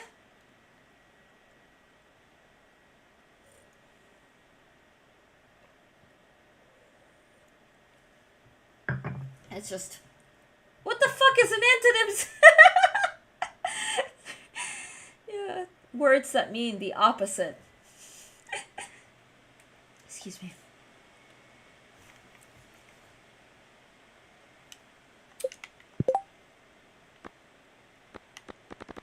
Wow, this is the longest Monday morning in game. I love these kinds of conversations, I'm not gonna lie. Like, I'm kind of here for it, if we're being real. I think it's important. Definitely important.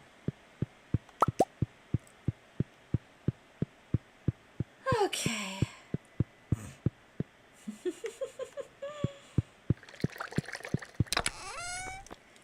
Ooh, I guess I can quickly go and set those in. Guy just making words up now. No synonym and antonym talk? That's okay. My thing is, having spent a lot of my life in academia and academic spaces, like, I find insufferable the kind of academics that make academia their whole... Oh, what am I doing? Their whole personality and their whole life. My favorite encounters, and this is actually what I bought when I bonded with my husband, because we both have the two masters thing, although his two masters are in music, whereas mine is one music, one English. But one of the things that I bonded with my husband was he's not pretentious at all. He really isn't, and we bonded over hiking, over video games, over hobbies that had nothing to do with school. And I was like, it's so refreshing to talk to someone who doesn't want to just sit there talking about research like all day, every day. And you have to be passionate, like in academia, you have to be passionate about your research because academia is thankless and grueling and back splitting. So you do have to care, but like when it's all you think about and all you do, then it becomes a what if academia fails you? What if the oversaturated job market does not have room for you? Because that is a reality for a lot of academics. Then what do? Like for me, part of me being a Twitch streamer is the job market is so dang saturated that like, and then the chance of me, like as someone who has resume gaps at this point because of the pandemic and everything, I don't have a chance of getting like a prestigious like position, academic position. And you know, I'm actually fine with that. And part of being on Twitch is that's one component of many, and I'm branching into academic adjacent, so the editing and eventually when I have windows where I can make time for consistent writing, both writing and editing, but editing right now in particular, and then when I'm able to get back into education, the sphere of education, are my ways of using my training and using my whatever you want to call it. But like if you don't have other things going for you, you're setting yourself for the worst kind of failure. You really are. I like to preface everything I say by saying that I was educated in Nevada, which hovers around the lowest in the country in terms of education. Most of what I say is for my own amusement. You know, they pay me to make up fake words for the dictionary for copyright purposes. For what it's worth, Alex, I actually think you're smart. I know that that's probably like I don't think, and it's not always like, we don't all have to be like book smarts. I don't think there's anything wrong with not knowing the word. Like yesterday, what was it? Marvin asked if I'd worked out my traps. I'd never heard the abbreviation trap, so I was like, I don't know what that means. And then when he said trapezius, I'm like, oh, okay, thank you. Like it's just I don't think there's anything wrong with not knowing things. I don't think it's a sign of intelligence at all There are different types of smarts. Absolutely, Dart. I actually broke up with a couple people because of that. There was nothing else between us. Yeah, no, I hear you. Bringing work home with you to your partner isn't necessarily the move. Yeah. Now I know. No, I know what Antinsar was making a Alex, fair enough. But no, I was responding mostly to the education comment. Because I'd rather people ask the question than sit there wondering. Big sleep, yeah. I will always be very honest when I don't know something. Because I'm just like, I have nothing to prove by trying to pretend I know something. If I'm like, yeah, I don't know what that is. Like, I will be honest. Mostly because I want to engage in a conversation as honestly and as properly, I don't know, as I want. And I don't know. I don't think not knowing something is a sign of anything other than I just happen to not know it. If people want to judge me for it, that's on them, not on me. Like, I remember, oh my god, I had non-academic friends who liked music, but would be so judgy when it's like, they'd mention, like, a rock group from the 70s, and I'd be like, I've never heard of this group. They're like, you're trading in music, and you're getting a master's, and how don't you know this? I'm like, dude, I'm studying classical music. And I agree, like, that's an interesting commentary on the fact that, and that's a whole other conversation for a whole other time, that, you know, ideally studying music should incorporate everything, but the field of music is so dang vast that there really are sub-categories, and my specialty is classical, or whatever you want to call it. I write as a hobby for video games. I had a whole group of Nevada friends at one point. I totally get you. Aw, mood. When people say, I don't know, it's very refreshing. Don't just pontificate and ramble. I agree, Big Sleep. I agree. There's nothing wrong with not knowing. And the fun thing is, I've learned a lot by just being like, hey, what's that? And I have a very, like, I don't know. I have a very beginner mindset. Like, I want to learn things. I want to know things, and I want to properly know things, so I'm not just sitting here bullshitting. Like, if I trust the person or care about their opinion, I will engage in things I don't know about that they know about. But if I don't care about them, I'll just mix. I mean, that's... I like that. I actually really like that.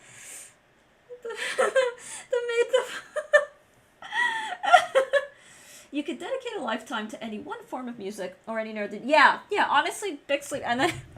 Yeah, and a lot of academic, like, PhDs, oh my god, it gets so stupidly niche. Like, sometimes it's, like, almost hilarious. And sometimes admirable. Sometimes it's like, what the fuck did you say you're like... Sharing knowledge is what we need the most. Gatekeeping sucks. I agree, Dart. I can't, I hate gatekeeping.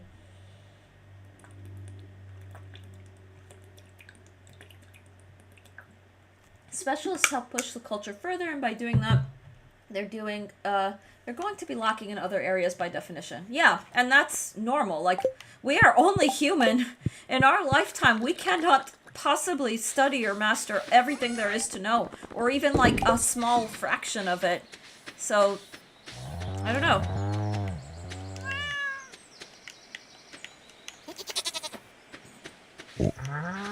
God, the auto grabbers are seriously such a game changer. I'm so happy I have them.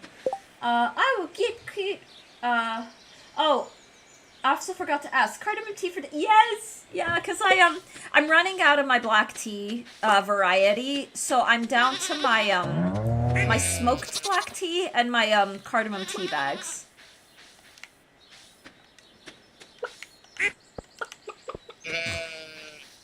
So today was a black cardamom tea bag, partially because, I wanted to make sure I was as on time as I could be. To get on stream as fast as possible.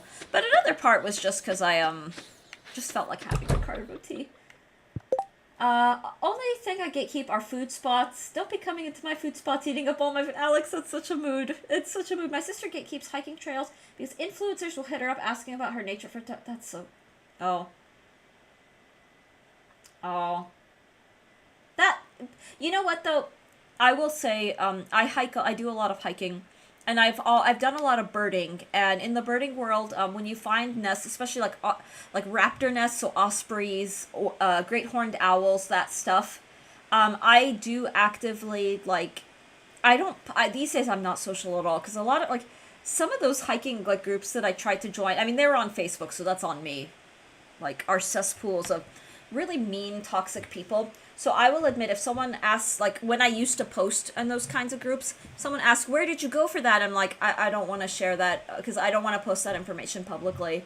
Because dipshits will go in and, like, interfere and ruin, like, sometimes can invariably destroy a nesting situation, not necessarily by touching it, but by getting so close that the parents are startled, the owlets are abandoned, and then that's the death of a whole, like, family of raptors. And I'm a bird person, and I'm like I'm the sort of person who backs and supports, like, bird rescue, bird conservation, like, and I have very, very, like, strong beliefs in, like, protecting wildlife, so I'm just, like, that, so I do agree, like, that's something that I'm just, like, I'm not putting that out there in the public.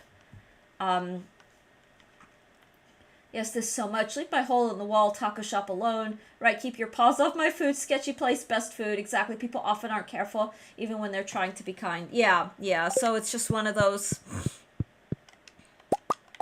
When I've mentioned before that as we settle, one of the things I do want to get into is, like, wildlife rehabilitation, and specifically avian, so bird care. Epson, did I really not pet the sheep? Where the hell's my sheep? There it is. Yes, I didn't. Alex showed me a spot, then it got more popular, then it got ruined. But you can see, but the interesting thing is with that, there's the intention. So it's, like, for me, like, hiding a bird's nest or, like, protecting a food spot isn't a superiority thing. It's this thing could get destroyed if it becomes public knowledge. Like, a diner could shut down if a bunch of, like, assholes come and, like, ruin it. It's not I'm superior to you, so I'm, gatekeeping this because it's a holy grail and you're not worthy of the holy grail, or, whatever. That being said, I will sometimes, so I love music and I like getting to talk a lot about music, like, that matters to me a lot, but I do have a certain point, and for me this isn't necessarily gatekeeping, it's more just, I have a lot of, friends who want to try to connect over music, or if someone asks me a question that, like, suddenly becomes too, I'm going to use the term advanced, literally only meaning that there's a whole well of information that can go into it. So I try to not minimize it, but just simplify it so that whatever information I can give them is big picture enough that they can kind of glean an appreciation. But I will not overly technical because that just, years of training and study kind of thing. But I still try to give them what they're asking so they have at least a big picture idea. Alex showed me a spot, then it got more popular, then it got ruined. Yeah, that kind of thing happens. There's one sketchy place here, and I mean really sketchy, where you need to cross a dark place with stairs to get there. The serve the best lasagna and pizza there, and a few people know the place. I bought some friends there, and they always ask us, aw. Yeah, I'm all for sharing things with loved ones. I mean, my thing is, my social spheres are so dang small at this point that, like, I'm not in a space or capacity to share stuff with people just because I'm not like, what people? I don't hang out with people. The only person I hang out with IRL at this point is my husband. And even before, maybe, like, I had choir mates that I got to see on a regular basis, but, like, I don't even have that now. Like, I am very much just kind of here, and it is what it is. I'm not lamenting or anything. It's just I don't have people I can take places to. Knowledge is power. Yet some people don't deserve such higher knowledge. For me, it's also, on the opposite side of it, people trying to teach me about things that I have professional authority on. Meaning things that I have studied extensively and have degrees in and have specialized training in, or more awkwardly have published in. And then, someone coming in and they have no training, and all, they have their just, like, Reddit posts and pop science, or, like, pop music or pop whatever articles, and suddenly they fancy themselves as an expert. And they're saying things that are just flat out wrong and trying to tell me why they're correct and I'm not. Or, like, I don't know, why I don't really know the truth or whatever. And that, I honestly am just like, I shut that down and just walk away. So I'm like, I'm not even gonna entertain this. Like, I just, when it comes to food anyway. There was another bar too that had pool. I used to go there, but sadly the influencers ruin everything, don't they? uh, so now I just have my fancy wine at home. I'm so sorry to hear that. Dunning-Kruger. By pool, I mean 8-ball pool. I kind of, that makes sense. But yeah, I don't know. I'm too tired. I'm too tired. I'm also the sort of person who, people for whatever reason really want to try to prove themselves to me. I don't have anything to prove to anybody. Like, I am who I am. I know what I know, and that's just it. There are people who know more than I do. There are people who know significantly less. Like, and it doesn't really matter to me. Like, I have nothing to prove. The only time I have anything to prove is if I'm writing an academic article where I'm trying to make an argument for something. But that's the mode. That's what you do when you write. When you write for academic journals, that's what you do. But if I'm not in a position where I need to professionally do that, I don't really care. Like, I have nothing to prove. I was wondering, intoxicating beverages and large bodies of water don't sound like it'd be a fantastic idea. I kind of assumed pool table, because there are a lot of I mean, I'm not a bar person, but, like, it makes sense to have, like, the bar and the game room kind of thing, which usually includes, pool and other, like, tabletop type things. But that's funny. It's funny. It's like, oh, I don't mean a swimming pool. That's amusing.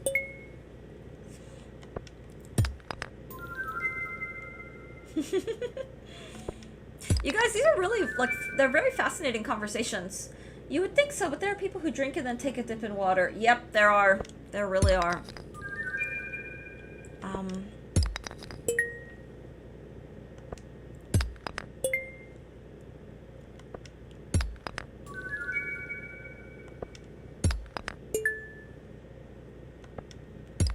Poor Jeff Buckley. I actually don't know who Jeff Buckley is. Speaking of honesty about not knowing, I like a little tipsy swim. Aww. I've never done it. I've admittedly never done it. I could see why it would be a vibe. I'll confess, Monique, though, I used to, so I drank a little. By that, because I didn't grow up drinking. I grew up in a very, very religious household where alcohol was like, no. But during the pandemic, I did try drinking. My first drink was an Angry Orchard, and I apple, yay, hard apple cider is still, like, just wonderful. But I kind of stopped drinking just because, like, I'd have, like, even a half glass of wine and then get very, like, jittery and... You don't have room? Oh, I'm kidding. Oh, game is yelling at me again. I'm a strong swimmer and very conscientious. Yeah, it sounds like, that just sounds like a vibe. That's like a, you enjoyed a glass of something and you're enjoying. I love swimming. Jeff Buckley was a singer-songwriter famous for his cover of Leonard. Oh my god, okay, I do know him. Okay, thank you. Yeah, I don't always... Okay. His father, Tim, was also a musician. Yeah, let me... it's funny. This actually happened where Alex mentioned, like, a choir director, and I didn't recognize the name on first hand, but then I looked him up and I was like, oh, I not only have, like, know this person, but I was part of, like, I know this person. I've, like, sung their music and just done stuff. But, yeah. I'm not... Yeah, no, okay. It took a thing to draw... Okay. Gotcha. Yeah. My husband is more of the, like, rock... Yeah, Greg Gilbert. Yeah. That was... The funny thing is, I'm pretty sure right behind me, I've got some of the scores of his stuff. Like, I'm so dang sure of that. He drank it, swam, didn't make it out of the water. Oh, I didn't know. My husband is a lot more well-versed in the, like, rock and rock history. But he's written things. I don't want to say too much more than that because then it'll be very easy to discover. His album, Grace, is very beautiful. I'll have to, like, properly check it out. My, scope of so I use classical in a very layman's way, and I say that because people who study the kind of music I do will see classical as an era, a historical period. But anyway, all of those tangents aside, in the non-classical spheres of music, so what's like classical versus popular versus whatever, like concert music, musical theater is one of my areas, and then some popular idiom, and then I hate the word world music with a passion, but like world folk pop, so the hybridization of folk tradition with popular idiom and popular genre. Smallish World, I don't work with them personally, but my choir teacher in school did. Yeah, the thing is, a lot of those musical spheres, like the choir world is both enormous and also like small world. But it's small world because like I was one of those people who attended the ACDA. For a while I was actually prepping a paper to present at the ACDA. That's American Choral Directors Association. I didn't present it because the pandemic happened, but I also did a whole lot. Like I was in the avenue of, let's call it like the professional choral spheres. So I know a lot of people, like a lot of people, in those spheres, in those spaces. And it's wild. Like there are a lot of people I don't know and I've never met. And there are people I know the names of, or I've seen faces of, or I've heard of. But then, like, I just remember like auditioning for directors and being like, "Oh, you sang with so and so," and I'd be like, "Yeah, I have." Like, this person was my best friend during this, and we did that. Like, it's just like, yeah, it's just amazing, the small worlds. Jamborite.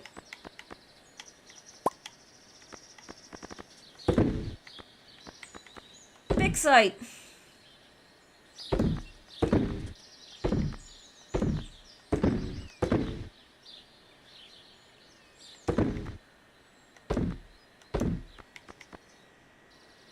I love hematite. I actually really love hematite. I'm being real. I've heard he was a very nice guy. Aw. I don't remember. I confess, like, I genuinely just don't remember. I used to do so much concertizing and performing that some of that is a blur. And it's one of those things like, where it's such a blur, like, whenever I do go back to auditioning, and auditioning for things like opera companies where they want not only a resume, but a CV of every performing experience. And those things can often get, like, hundreds of pages. Like, I'm not even exaggerating. But I'm just like, oh dear God, I have performed so much that, like, to make that. And in, like, the solo sphere, so I've seen, like, pianists. They'll just create, like, all the music they've ever played, performed, studied. And it's, like, several pages, where they just, like, they list repertoire. But some people, and depending on the company, they want, like, a history of every performance you've given. And I've kept a lot of that. Like, I have multiple bins in my closet of, like, programs, but I don't have all of them. And I'm just like, oh dear God, this was a lot. And it depends. It depends, but, like, whew. I just keep thinking when I do go back to auditioning for those kinds of companies, having to create a CV and, like, update it is gonna be a smallish nightmare because I don't, I never think to update it. And everyone's like, you gotta keep it up to date. When you put a performance in, you write it into your, like, you put it in your CV. Oh, what did you perform? What did you play, Monique? Aw. Yeah, I miss it too. I miss it so much. I was performing, in Pennsylvania where I lived. My last performance, Monique, I got to do, it was for a soiree, like an evening. I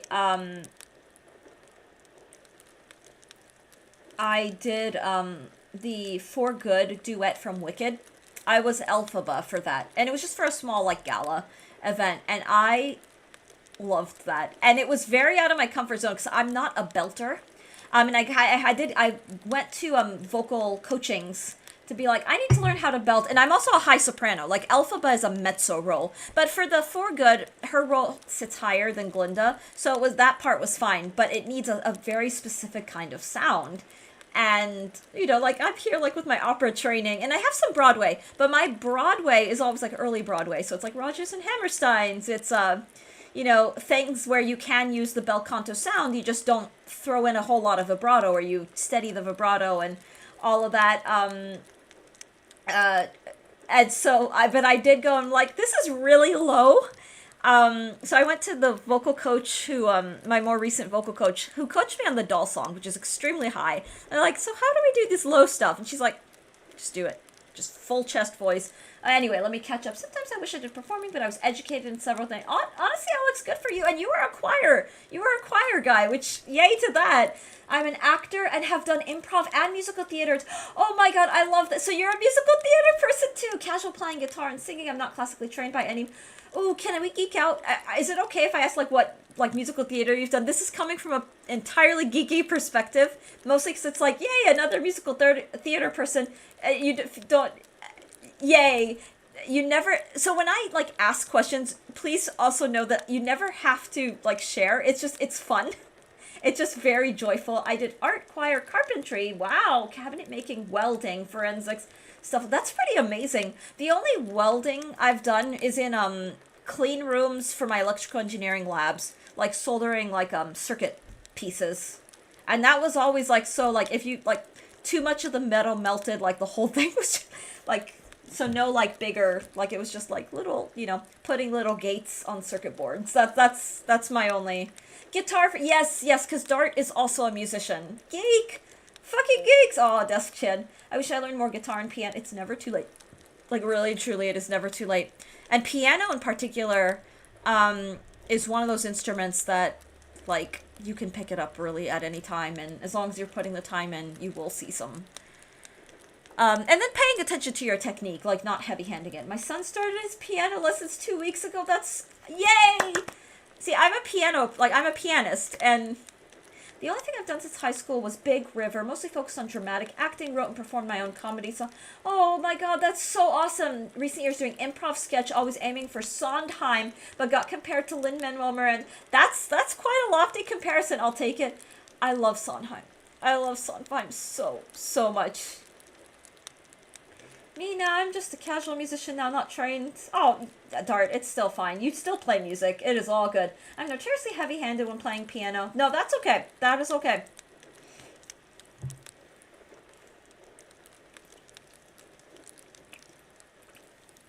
Yeah, prior to the Wicked duet, I've accompanied it and I've sung it for fun, but like performing, that was like my first time like really seriously performing it for like a big event. With the Wicked duet, that was really out of my comfort zone because the musical theater I've done has always been, like, high lyric roles. So, like, stuff that doesn't really have a lot of belting. Like, I can't think of anything. Like, I did, oh my god, why am I blanking out? Oklahoma. Be out of my dreams and into your arms I long to fly. I really hope I didn't shoot the... Anyway, because OBS in my mic don't like it when I sing, which I won't get into that. I love the overlapping stuff Sondheim does. I tried to emulate that with songs for the whole ensemble. I too was heavily invested in the arts of the music variety. Yeah, your sister asked about my music lore, and I dubbed. Oh, that's awesome though. One day I'd love to play a solo on. You should. And then I did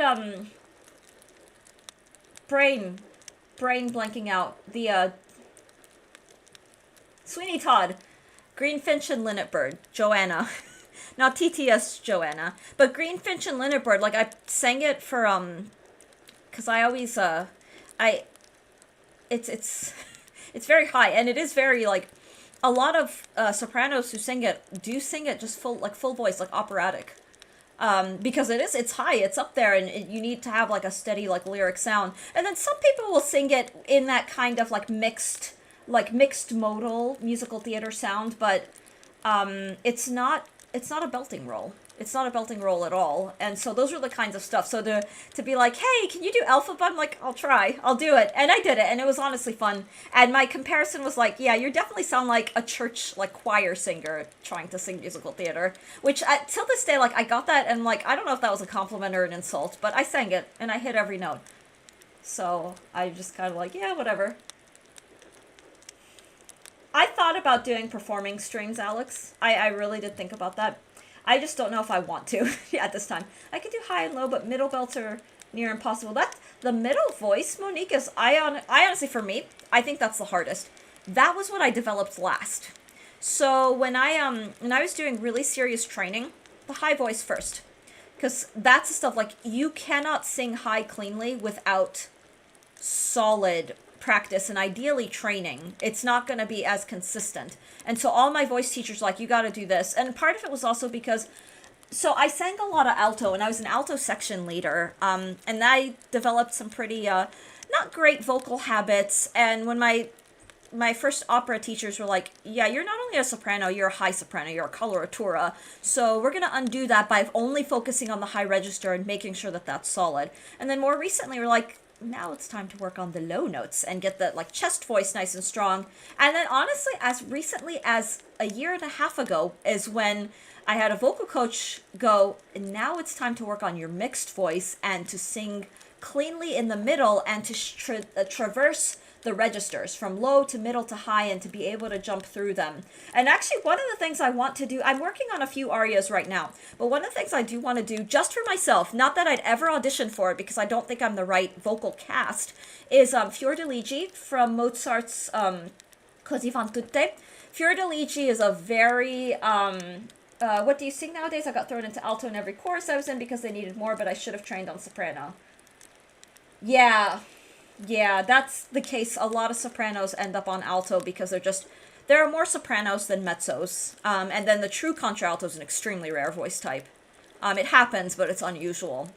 And then some women, in my experience, career-wise, I've learned that some women can really pass for mezzos or sopranos. They're just versatile, and they have the color that's like in between. The technical operatic term is Zwischenfach. A lot of people don't like using that, but there are a lot of women who are Zwischenfach.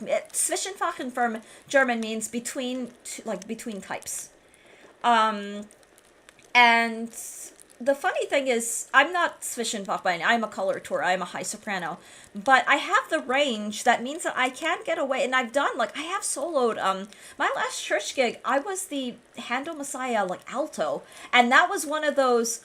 It was a little bit like, oh dear God, kind of thing. Like I have to project these low solos, and it worked. And it worked in the space, and I found that it was fine. And my training, the mixed modal training, actually helped me with that. Mostly songs to my son involving his name and the word poop. Oh, I love that. I know an audience that will like poop songs. Yeah, everyone here. Oh, I did you did Handel's Messiah's in alto in Korea. Oh my gosh, were you, that's, yeah, Messiah is a vibe. It is such a vibe. When I was in my early 20s and just correcting my vocal technique, I actually did have a director say, can you sing all the women's solos? It was for a small ensemble. It was a semi-professional, meaning the choir and the musicians were amateur. They were good amateur, but they were amateur. But the soloists were hired from a professional pool. And he actually asked me if I could do the alto solos, and I was so torn because it's what an incredible opportunity, and I know them. But then I was and some part of me is I kind of wish I hadn't, but at the time I needed to. I told him, I'll do the soprano roles. But I don't want to do the alto ones at this time because I'm trying to correct habits. So I did my, what's it called? Sorry, I blanked out. I did the soprano arias, and then, I actually did some of the alto arias up a key, in a higher key. That's how ours went. The director was an opera singer and hired professional. Yeah, that's often how it goes, because the thing is, Messiah is fantastic, and you don't really you need music-savvy musicians, but you don't necessarily need professionals for the choir. It's a challenging choir part, but it's accessible, and the nice thing about a choir is that the choir will support each other. A good director will make it accessible for the musicians, and having a mixed bag of different levels will mean that the choir kind of supports itself, and that's always a magic to me. Because for me, as a trained musician, when I sing in choirs that do have mixed skill sets, it's always dang, how are you going to get all these people? And then it just happens, and it's often a beautiful sound. The Mormon Tabernacle Choir is a semi-professional choir, mostly consisting of amateurs, and they're one of the most beautiful choirs. They record professionally. They're on the Naxos label. But they're not all, they're majority not professional musicians, and it's beautiful. And yeah, no, there's something to that. I don't know, Messiah is also such a vibe. Oh, Monique, you might get a kick out of my favorite aria to solo for Messiah is the But Who May Abide, which is typically done by bass. But with Emma Kirkby's deciding to sing it in I think it was in A minor at Baroque pitch, so it came out to like an A flat sound, but it was in A minor. She she didn't really popularize it, but I remember turning to my director and being like, I taught myself this aria in the key of G minor, and I had it in, like, the Novello edition has it in the key of G minor for a soprano, and I actually got to sing it. My first ever, like, Messiah as a professional soloist, I got to sing the But Who May Abide in a higher key, and I loved that. It was so fun. And then my director was like, can you do the wretched before it? Which is so funny because in my head I'm like, that has to be a bass because it's about the earthquake, and only like the baritone sound like creates that. Because for me, my coloratura, like a high soprano, like all the notes are clear, and so you don't really get an earthquake, you get like a flutter. But he wanted it because it's like, well, this is the wretched that leads into the aria, so for him it's more of a solo consistency. So he didn't, and his baritone bluntly was like, I don't do coloratura, I'm not doing all these agility. And I'm reminiscing over like a really fond like memory, but it was like getting to sing that. No other director would have done that. And honestly, a lot of directors want like an alto singing the Refiner's Fire aria, as well as the or a baritone. And most of them tend to prefer baritones over mezzos. I'm so envious of those who could sing. I've always wished I could sing well my whole life. It's so freaking aw. It's never too late to learn. Yeah, I mean, all singing is singing. It really, really is. But at my age now, if someone said, hey, can you sing the contralto, I'd probably just do it. I'm planning to teach my husband. Aw. My husband hates singing. And it's kind of a shame because he has perfect pitch, which isn't enough for like good singing, but he also sings very beautifully. And he has a really lovely sound, but he despises it mostly because so for our master's degree, everybody had to sing in choir, and he hated that. And he's a string player primarily, but it's a shame because he's so good. And I think it's also that he burned out of, my voice is just too deep. Well, there's a place for that. Baritones, basses, the Russian basso profundo, like crazy low, like in the basement low. Those are killer awesome voices. My favorite male voice type is the bar. Like, I like low male voices. I'm not a tenor person. It's so funny because, so my mother-in-law loves countertenors who sing in female ranges, and I think that's impressive and awesome. But as far as like an attractive male sound, I tend to prefer like baritones, bass baritones, because it's very masculine. Desk-Chen, I don't know if you're into opera, but I can post somewhere like if you look up Bryn Terfel, Bryn Terfel is a famous German baritone. Insanely phenomenal sound. Or like Friedrich Fischer-Dieskau, another German baritone who is a singer of Schubert, like the art songs. He's a magical storyteller, and he has just the sweetest voice. Very low, very deep, but honestly, like, that is magic to me. Like, that is just wonderful. And I somehow got into bass TikTok and heard this super low guy. I wish I could remember his name. Aww. Yeah, I just think, like, the bass sound is really... You could DM me if you want. I love music. Oh, ads! Oh, no! Ads suck. Anyway, what am I... I'm, like, not even paying attention to what I'm doing in Stardew, which is great because there's, you know, you can kind of just do whatever. But I'm just like, wait, what am I doing? Have I gone to the beach yet? I finally got Turbo. I was so sick. Yeah. I hate that Turbo is, like, 16 a month. Because honestly, like...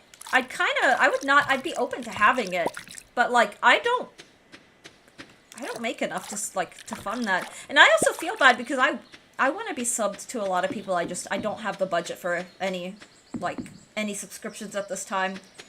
Because right now, I don't know. It is what it is, and I'm accepting of it. But, aw, Haley! There was a discount when I bought it on the website versus the app for some reason, so it was 11. Oh my god, yeah, it's like up to like $16.99 right now. I was a little sad about that, because that's something I don't know.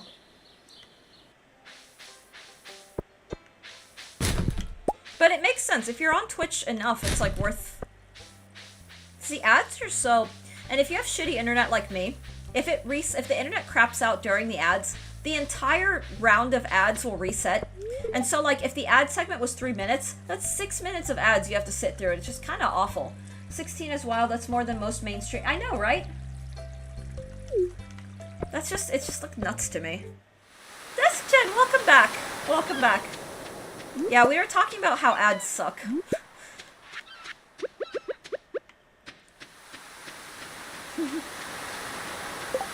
I stopped understanding this conversation about half an hour ago, kind of like trying to listen to someone talk about a video game that's totally different than what you play. I can't sing in... Aw, Monarch, I don't mean to alienate. I do not mean to alienate. I don't wanna... Aw.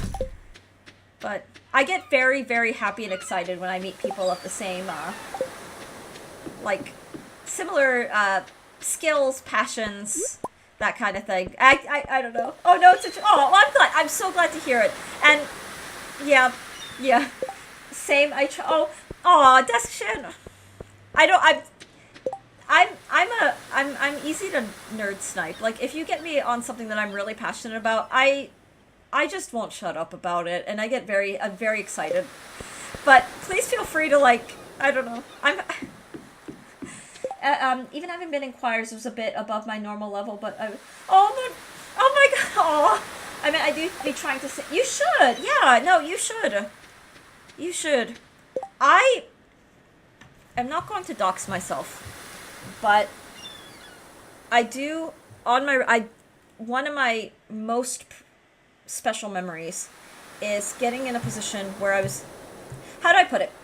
I was nominated for 2 Grammys. Like, I do actually have 2 Grammy nominations. Never won. I have never won. But I was nominated for 2 Grammys, and for a while I was still, like, in a position where I could be in the running for subsequent albums that I got to be a part of. And so, it's all the upshot to say is, it's my whole life, and this was a big part of my career, especially in my 20s. But do you guys want to hear some of the feedback that I got? Which is why I genuinely do try to encourage, like, wherever you are, just sing, just do it. I have gotten incredibly vicious feedback, even as recently as when I was in grad school and had I had to do like a singing exam, and they failed me, and the feedback that I got was so scathing, and the woman who failed me was just, I kind of learned she had stuff. She wasn't entirely wrong, and I could explain why. Her feedback to me I still remember the words was, your sound was tinny and tremulous, and you were vocally inconsistent, and you need to go back and work on your basics, and you need to do these vocal breathing exercises. And the thing is, like she threw my results out. She didn't even give me my results, and I had to fish for them because part of my degree was a performance proficiency. And so I asked her, like, I never got any feedback, and she sent this really scathing thing, like it felt like my vocal performance was and I found out, one, she hates academic musicians, because there's a drama in the musical academic sphere where it's like academics versus performers, and performers hate academics. I'm not going to get into that. The information that she said, unfortunately, wasn't inaccurate, because I had just gotten out of kidney surgery, and so all the breathing stuff that she was commenting on, like, one of my judges was like, it sounded like it hurt to sing, like, it sounded like you were in pain. And I was like, oh yeah, it was actually, it hurt to breathe for a month after surgery, because I had like an invasive procedure on my kidney. And so any diaphragmatic intercostal breathing hurt. And she was able to pick on that because she's a professional. But, like, this was after the Grammy nominations that I got this kind of feedback. That's why I'm like, just sing, just perform, just do it. Like, I've gotten so much, like, I have been told, you can't do a lot of stuff, so, like, you're not cut out for this. Or, like, you're never going to be, like, an opera singer. You're never going to do this, or, you know, like, I've been told, like, really, really vicious stuff, and I still sing. And you know what's funny? The people who gave me that feedback don't have Grammy nominations, I can tell you that. Like, I'm just saying. Like, it's music industry is wild no matter what. But Desk-chan, the upshot of that is just do it. Like, seriously, just do it. Like, even if it's just for yourself. If it ends up bringing you joy, that's already a win. But, you know, you never know where you go with it. Like, Not that it has to go anywhere. Oh wow, she was able to pick on that. But that's why, like, when I get, because a lot of my vocal students, will berate themselves so viciously. I'm like, I'm telling you, as your vocal coach or as your vocal instructor, keep doing this. Because maybe you're struggling now, but 5 years from now, if you keep going, you're not going to. Like, that kind of thing. You will never do that. You just, yeah, exactly. I sing for myself. Good, and long may that continue. Because singing is a joy, and it's one of those, I stopped singing, lungs are weird. Aw. Well, Dart, I'm so sorry if I'm forgetting. Did you say you were asthmatic? So I only ask because I was asthmatic. Like, it's one of the things that I have to deal with. And that meant that I was always behind, like, for my opera singing. It always meant, yeah, it comes and goes. Yeah, same. But when I was in my 20s, and I didn't have a consistent cardio routine, so I was and I was severely anemic. So I was the trifecta of weak. I struggled and I was behind. Like, I actually had a vocal instructor be like, your lung capacity is 1/8 of your standard opera singer and 1/4 of where it needs to be for your voice type. Like, I bluntly was told that, and it's, it was what it was. And what it meant was I just had to take more breaths if I wanted a consistent sound. And I struggled. Like, I really struggled. Cardio ironically helped because it got my breathing and lungs in shape, but not every asthmatic can do that. Like, trying to sing pregnant was, oh, Monique, I can only imagine. I've had friends who, when they got pregnant, their voice type changed. Like, I had soprano friends who became, like, low mezzos, like, if not altos, because of pregnancy. And their voice just permanently changed. Like, that was that. And it's kind of fascinating, but it's like, can you imagine trying to have that kind of identity crisis? I sang perfectly fine with my wife while my wife was pregnant. Aww.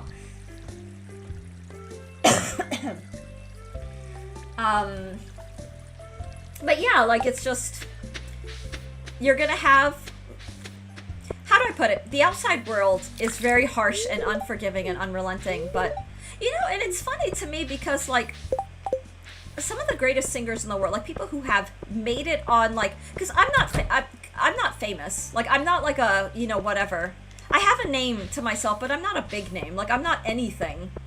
And yet people who really did make a name for themselves, some of the feedback that they've shared, like, oh, for my graduate, like, my master's recital, my professor told me that I was never going to cut it on this role, and now I'm debuting on the Met for this very role that I was told I was never going to do. Like, that level, and sometimes even worse. Like, that kind of thing. Or one of my peers recently is breaking in to the Wagnerian. So Wagner, his operas are arguably some of the most difficult to sing, mostly because he wrote for a very specific voice type that 80% of those of us who trained in opera, myself included, are not ever going to be able to do, just because I don't have a voice for that power. Like, I don't have that kind of power. I can't sing over brass instruments, like a brass ensemble. Like, I just can't do that. But that was the Wagnerian expectation, and a lot of people who attempt Wagner and they can't end up blowing out their voices and can't do it. Ironically, Desk-chan, with training, you're more likely to end up being able to sing Wagner than I am, just simply because, like, baritones are, and this isn't like a sexist thing, but baritones have larger lungs, greater lung capacity, and typically stronger voices than fluffy little baby soprano, like tiny sopranos. And that's just kind of anatomy. Is it jealousy or an attempt to save someone from disappointment, to tear them down in that way as an instructor? It can be both. I don't think anyone was jealous of me. Like, I know my vocal issues. I know where I stand vocally. But I think sometimes it's, like, I think there was, like, the feedback that I shared, like, after my kidney surgery was truth, but it was harshly worded because it was laced with resentment of, how dare this academic musician try to be a like, she came in saying Mozart for us? How, like, it was, like, one of those, like, she took it, like, personally. She gave me feedback that was accurate, but it was like, woman, you don't have to be such an angry bitch about it. Like, that kind of thing. And I agreed, and the thing is, to this day, as much as it hurt like hell, I implement her feedback, and it has helped me. But, like, my thing is, like, when I'm with my own students, if I see things, I'm not gonna beat them down. I will give them solutions, and I'll be honest with them. Like, I'm not gonna lie, because that is a form of hurting. But I'm gonna say, like, okay, this is what I'm hearing. If you try to go out, you won't get this audition, and this is why, but let's move on and let's immediately work on fixing it, or let's improve it so that you can someday do that audition you want to do or sing that role you want to sing. And then it becomes solution oriented, not you have this deficit and you suck. Like, not that.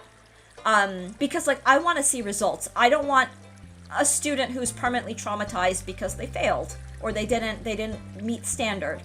It's okay, you didn't meet the standard and that is fine. Here's how you can do that.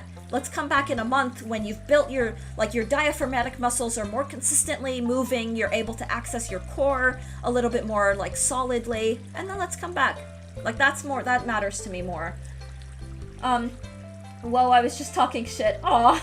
Well, no, I mean, it's true, and honestly, if you end up singing Wagner someday, like, props to you. Wagner's written some really badass stuff. Like, it's, I will never perform it professionally, but it's beautiful music. Sometimes I wonder if these harsh critiques are a way to put pressure on oneself and then waiting for their students to go, watch me do it better than you. It works for some people, Dart, but for some people it just breaks them. It makes them quit. Both cases seem like the opposite of what they should be doing.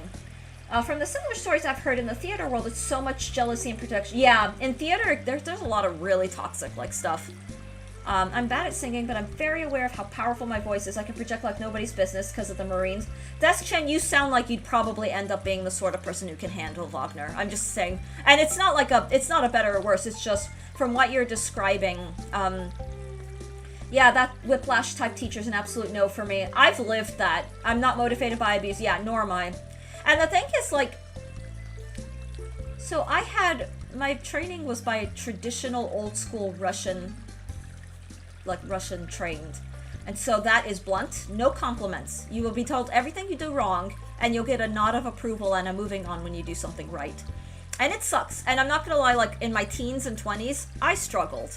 Because we're all fragile in that era. But when I think back on that, like, it was always kind. It was always harsh, but it was never from a place of insecurity or hatred. It was always just blunt. And I have a lot thicker skin than I did. And the thing is, like, I almost miss it. Like, I just want to go back. Want to be like, I want to play for you again and just show, like, where I have gone with the things of their training. Because I am the pianist that I am, and I'm very proud of where I am, knowing that I am still improving. But I'm very proud of where I am, and a large part of it was because I had phenomenal training. Like, with a very, very stern instructor who did not let bullshit slide, did not let sloppiness slide.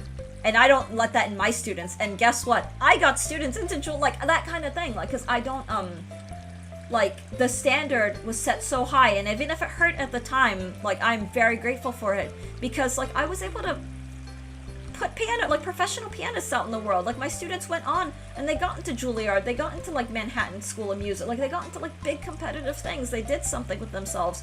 Or, like, the pre-college kids would go and win awards, they'd win competitions. Like, I coached a Prokofiev concerto, and that kid got first place, and I was so proud. And I'd never performed the Prokofiev.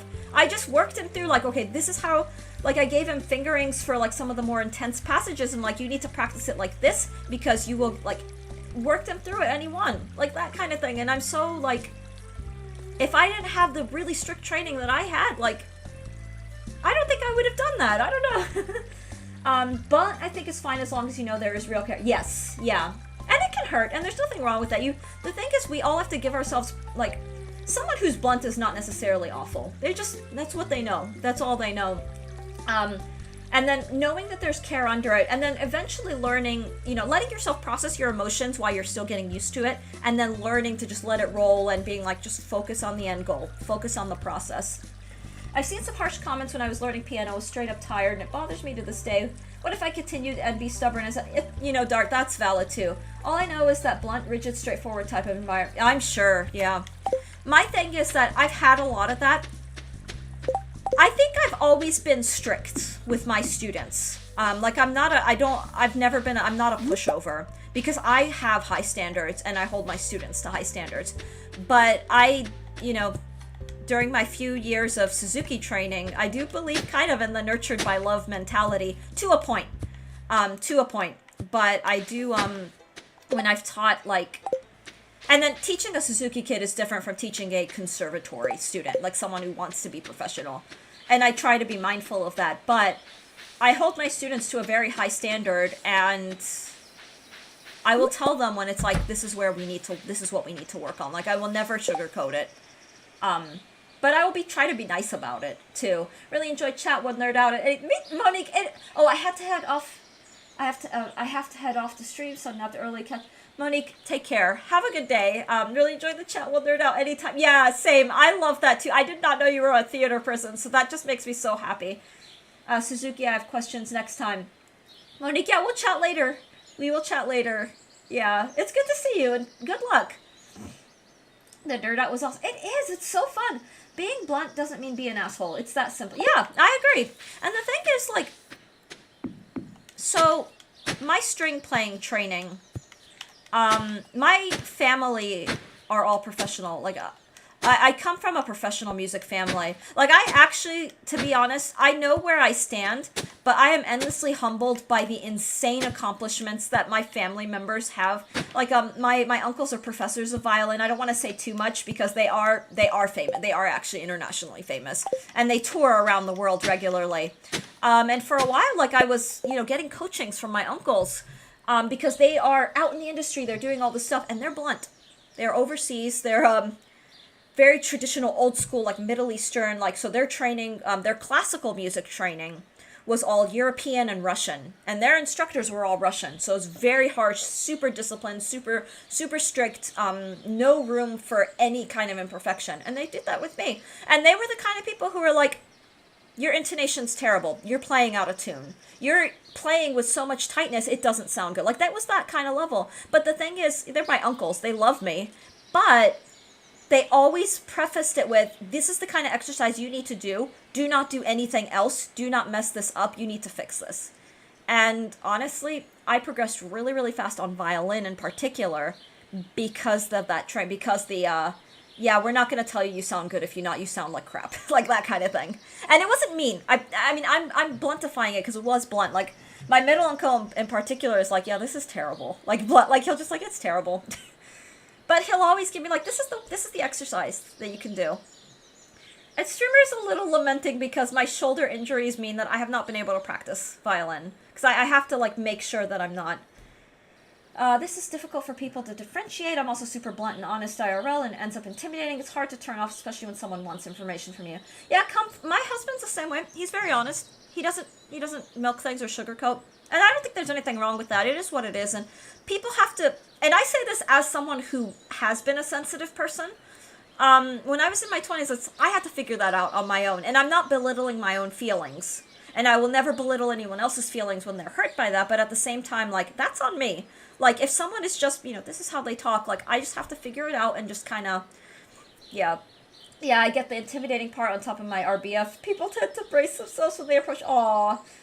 Although Death Sham, in this day and age, I think that's not a bad thing. Like, if I'm being real, there are a lot of really, like, awful people in the world. There are a lot of people who will harm or will do whatever. When you have that level of intimidation, like, sometimes it's kind of honestly, a defense mechanism. Some of my favorite people in the world were people that I was terrified of, or who, like, people who, my first impression was, wow, this person is mean, but then it's like, no, you know what? This person is awesome. This person's real. This person's genuine. And this person is someone I feel safe walking with in a city in the middle of the night alone. And I've had a lot of guy friends who were like that for me. Just, they're protected, like the protector personality.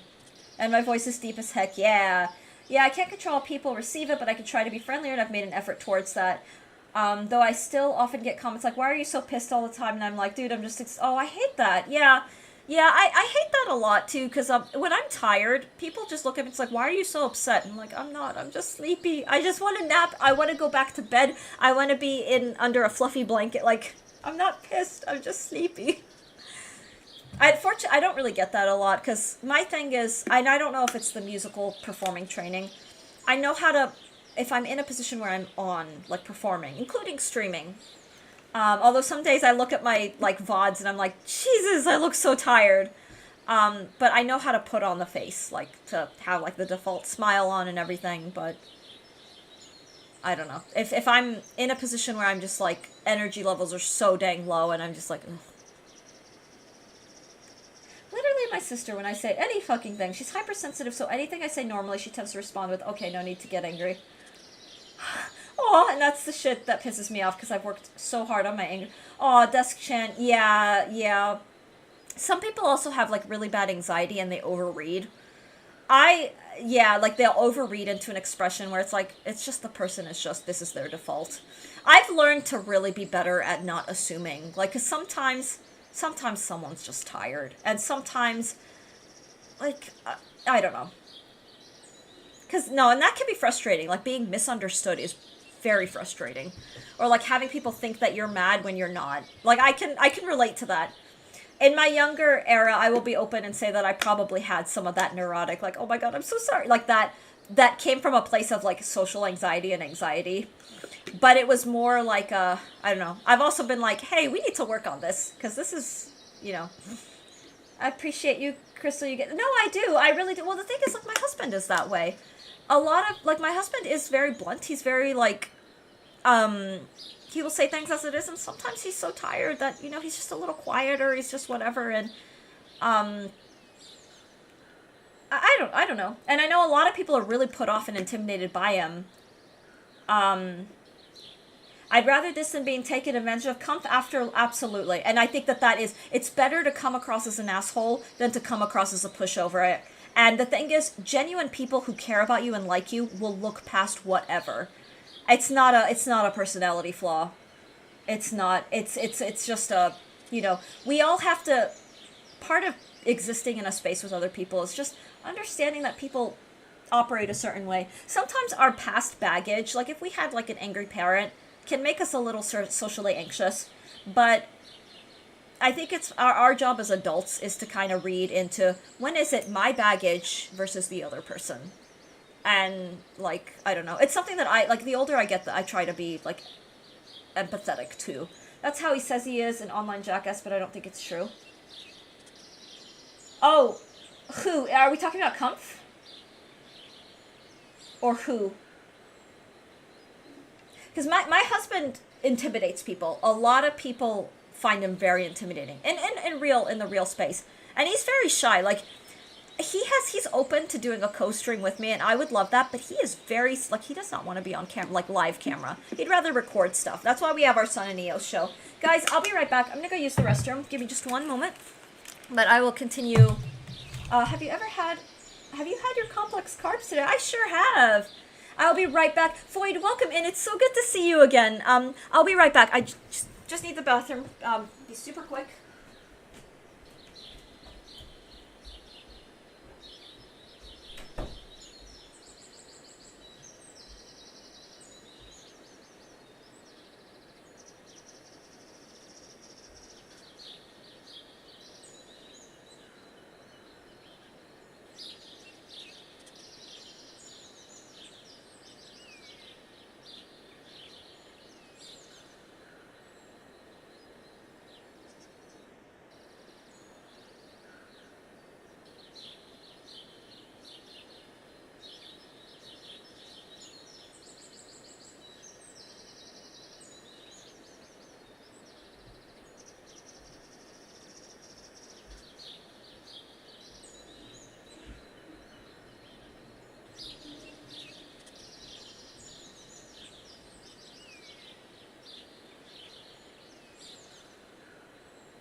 Are we? Hi, Void. Yeah, welcome in, Void. Mine quizzed me on differential equations. Your complex carbs? Oh my god. I have Big Sleep. Let me show you this fun manual that I have. I used to tutor out of it when I was doing like computational mathematics stuff. Do you see this? This is my problem solvers, differential equations. This thing is seriously a weapon. It weighs about 5 pounds or so.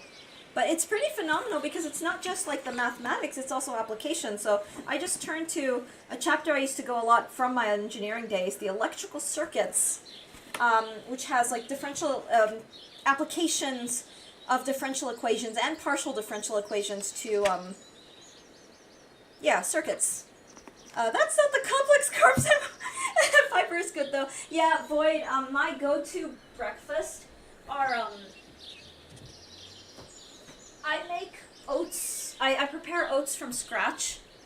And I'll fiber it up with chia seeds, walnuts, berries, because they're rich in fiber.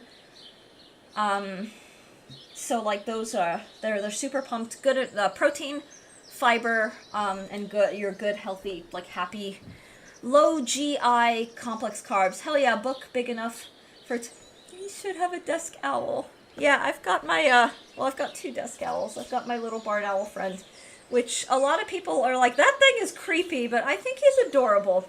And then I have my probably cuter, or, well, more universally cuter, in a sort of gothic, spooky way, my, obsidian owl.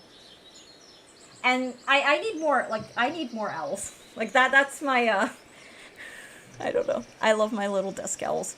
I've got a couple, like 3, like the Beanie Baby owls, but they're downstairs.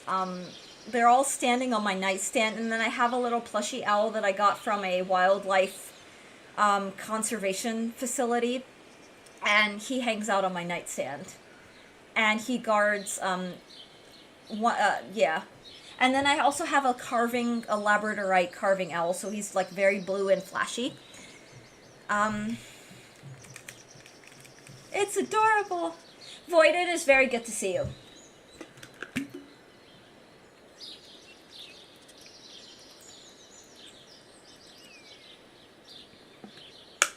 A good daily dose of plushie is good too. Yeah! Ooh, draw me a tarot card. You've got it, Dart. Do you have a deck in mind, Dart, or do you want me to just pick? Let me know, guys, if you ever want me to, like, use an oracle. Because I have not done an oracle deck yet here. Mostly because I'm very, like, literal. It's like, if it says tarot, they probably want tarot, not oracle. But oracle's fun. Maybe I'll do a redemption that says draw me an oracle card. Because you guys haven't seen my, like, oracle card, like, collection yet. You seem malnourished. Why not eat the book? You know, comfortably lost. Funny enough.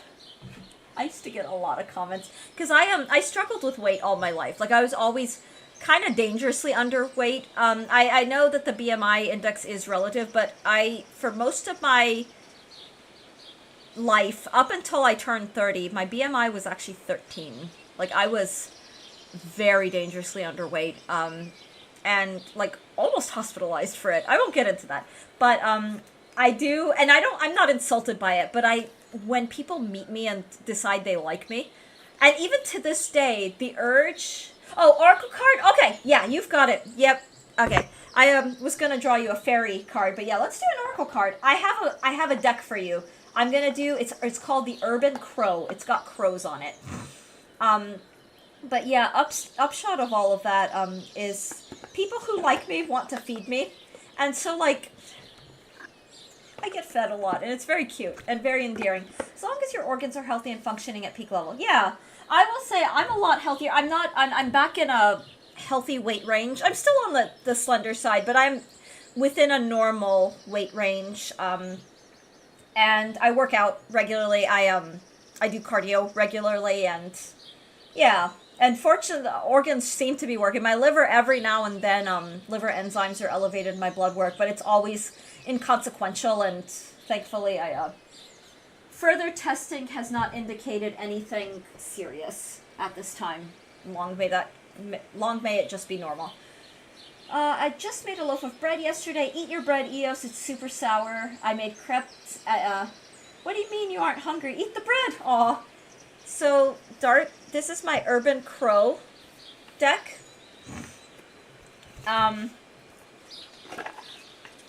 Okay. Dart, your card... Let's get you a card. Look at the birds. Yeah, look at the back of the deck. It's very beautiful. Okay. Aha. Dart, for some reason, your cards always fly out. And you may actually appreciate. Your cards are always very enthusiastic. They just fly out of the deck. Look at that bird, majestic. Some people can be a bit on the pudgy side, but they want to be the perfect BMI, and that stresses themselves too. Oh, yeah, no, BMI is not enough. Because the thing is, like, my husband's BMI these days, it's normal, but it's on the higher end. And his doctors are always like, they bring up the weight stuff, and it kind of pisses me off because it's like, because he's always really nicely dressed, so they don't see that he's kind of a builder. Like, he's a very slender man. He's not, like, but he's very bulky, and a lot of that is muscle mass, not fat. Like, he's quite slender. He's very toned. Like, he has abs. He's, like, very ripped. Like, and and he builds. Like, he's actively building. Dart, I have not forgotten your card. I will read it to you in just a moment. And yeah, and the thing is, like, the way that my doctors have always said it, BMI is not perfect. It's a good starting point, but like fat, it's like the fat percentage in the body, weight distribution and fat distribution, and then it's like you can be overweight, but like not have fat lining the organs or like lining dangerous places that put you at risk for cardiovascular events. Like, you can be overweight and pretty dang healthy, that kind of thing. Just a rough guide to emphasize. Yeah. No, it's all good. Don't worry, son. Will like the yapping. All right, so your card, Dart, is luck. Look at this happy. So this bird, I thought it was feathers, but it's actually fish. This crow has hit the jackpot. It's raining sardines, and this crow is happy because he gets to swallow whole a bunch of happy sardines. And crows are very resourceful. They will eat whatever they can scavenge, and they do eat small fish. So your card is luck. I'll read what the description of luck here is. Page. It is a happy day for the crow who finds fish raining from the sky. Something good is coming. Be sure to position yourself in a place that will yield the best results. Luck does not happen by accident. Dart, I think something good's coming your way. There was a video on HK Fitness channel by Jeff Nippard who does a wonderful job portraying actual BMI versus perceived BMI. Yeah, doctors need to be educated on that. It's funny and ironic when doctors are not even aware of such things. They followed everything by the... Well, and then, like, there's a lot of... For lack of a better way to put it, there's a lot of bullshit. Like, a lot of old school stuff that is just not, like, relevant. Because the thing is, if you're slightly overweight... Or, you know, you're, like you said, pudgy, for lack of a better way to put it, but you're doing regular cardio, you're very physically active, you're healthy, you have a great A1C, you're doing, like, all the right things, you're eating in moderation, so you're not, like, super pigging out, you're just enjoying, like, things.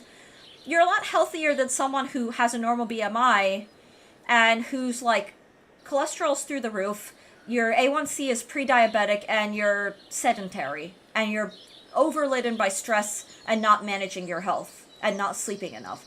Like, that person is way less healthy than someone who, you know, is just a little pudgy, but, you know, is out living life, like, working out. And yeah, that's a little textbook that's based on old data. Yeah. There's also, I've been seeing a case is that it doesn't always factor in, like, women's health, and that women's health tends to be a little bit different. And I remember, so when I got my high cholesterol numbers, I was really, like, freaking out. And especially, like, after my mom's stroke, I was so scared of anything related to cardiovascular risk. And I remember going to a retired female doctor who keeps up with, like, medicine and tries to stay on top of it. And she's like, yeah, your LDL is very typical for a woman in her 30s. You know, hormonally, this is pretty normal, especially considering, you know, you're taking a medication that will slightly raise LDL anyway, and just said, you know, you're just, you know, work out, try to eat healthy, like, get your fiber in, and, you know, limit, like, your, you know, refined carbs, limit, like, don't eat excessive things that have a lot of saturated fats in them. And I was in the Marines 10 years and was always over my max weight. I mean, yeah, it happens. Thanks for, Dart, it's my pleasure. We'll see about it. I hope so. May it be luck for your laptop.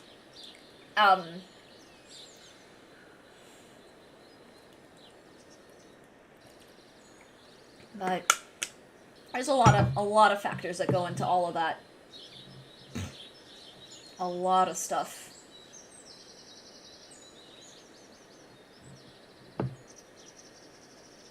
I'm trying to think. It's fascinating stuff. I remember I had to.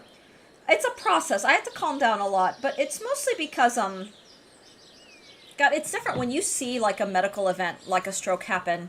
I didn't realize how dang terrifying that was until I lived it. And I won't hype on it because I don't want to, you know. Yeah, I've always had to tape out, so my BMIs have always been on point. Yeah, it's a metric that can give useful information. I have a doctor that's like reads BMI, but then actually measures waistline.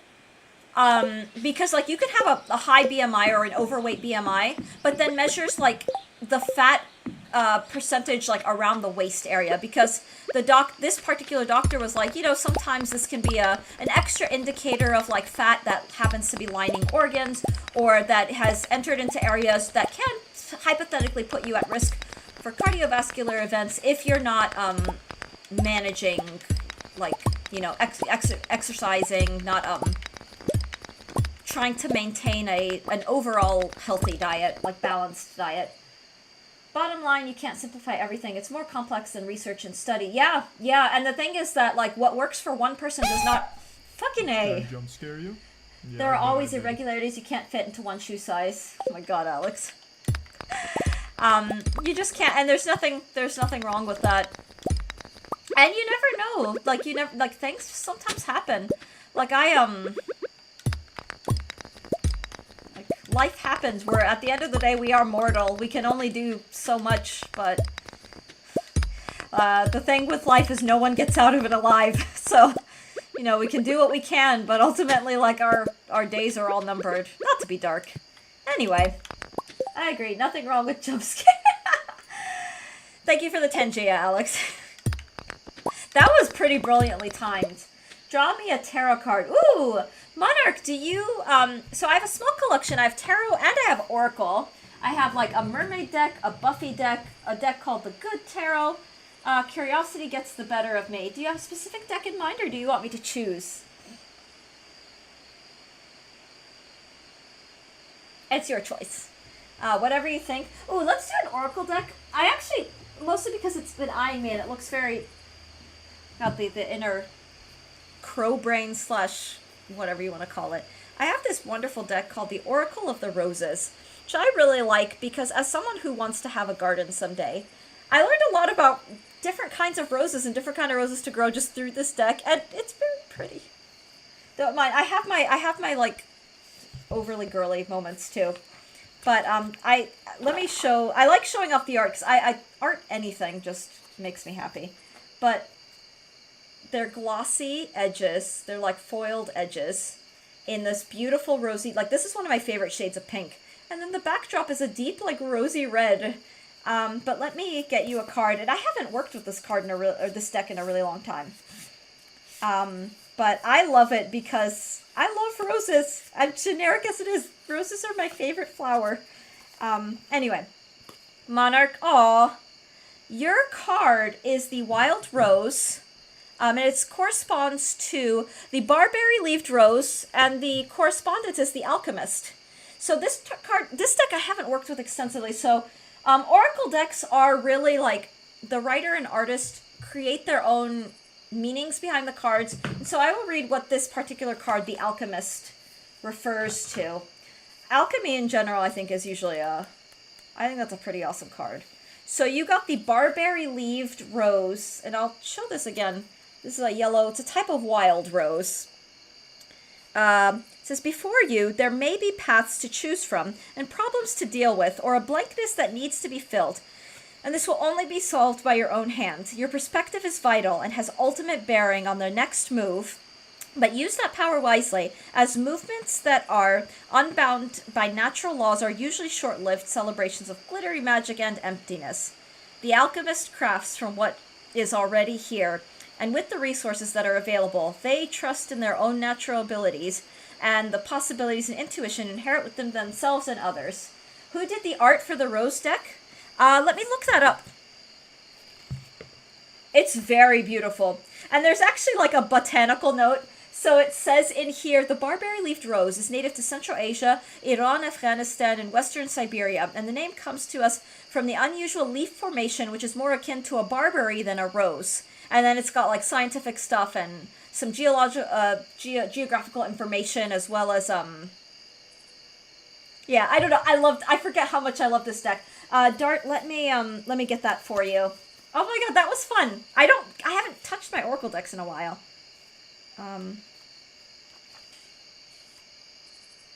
So this is a case where the author is also the artist. Her name is Sherilyn Darcy. And she is she's an ethnobotanist and a botanical history author as well as artist. And she's written 18 other botanical and gardening books. So she's a gardener, a professional gardener. But she did all the art as well. And so it's just... But it's... Okay, so can I just be a little bit of a geek for just a minute? You know, because that doesn't ever happen on stream. I do actually like when academics, like intellectual people, do like the spiritual, metaphysical, like oracle decks. Because in addition to the card, in addition to the botanical and scientific, she actually does have like a metaphysical. So metaphysical correspondences. So the alchemist is associated with transformation, intuition, magic, skill, and ability. The deities associated with this card and this rose are Kirky, Circe, Thoth, and Isis. Isis, the Egyptian goddess. So we're not getting into no politics, guys. And then the astrological correspondence is Scorpio. So there's like the metaphysical and the spiritual and witchy or whatever you want to call it. But then there's a scientific, like this wild rose thrives in this particular geographical zone, and just has little things about care, and where it grows, where it thrives, and a little bit of history and origin of the plant. So I like to see the fusing of those two, because I think a lot of academics and people who are more intellectually inclined, they end up kind of dismissing, and this, you know, it is what it is, and I'm just, you know, all I can do is just accept that's how the world is. There's something about fauna and flora art. Well, I'll have to draw you a rose card at some point, Dart. I'm trying to think. That was fun. Oh, I love that deck so much. I gotta work with that deck more often, because I forgot like how lovely that is. It's been years since I touched that.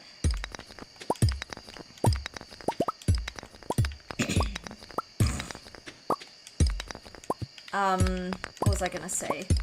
One day I've drawn 2 already this week. Draw me a tarot card. Oh, Desk-Chen, tarot, oracle. Do you have, I don't know how well you know my, the decks that I have, but just let me know, and I'm happy to pick one. I've drawn 2 already. You are welcome to, I have that redemption. You can, I don't remember if I put like a cooldown on it, but if you are able to redeem it, you can redeem it as much as you want. It wouldn't be the spirit of things if I, sure. And I honestly, I draw them for fun. Like I'm not a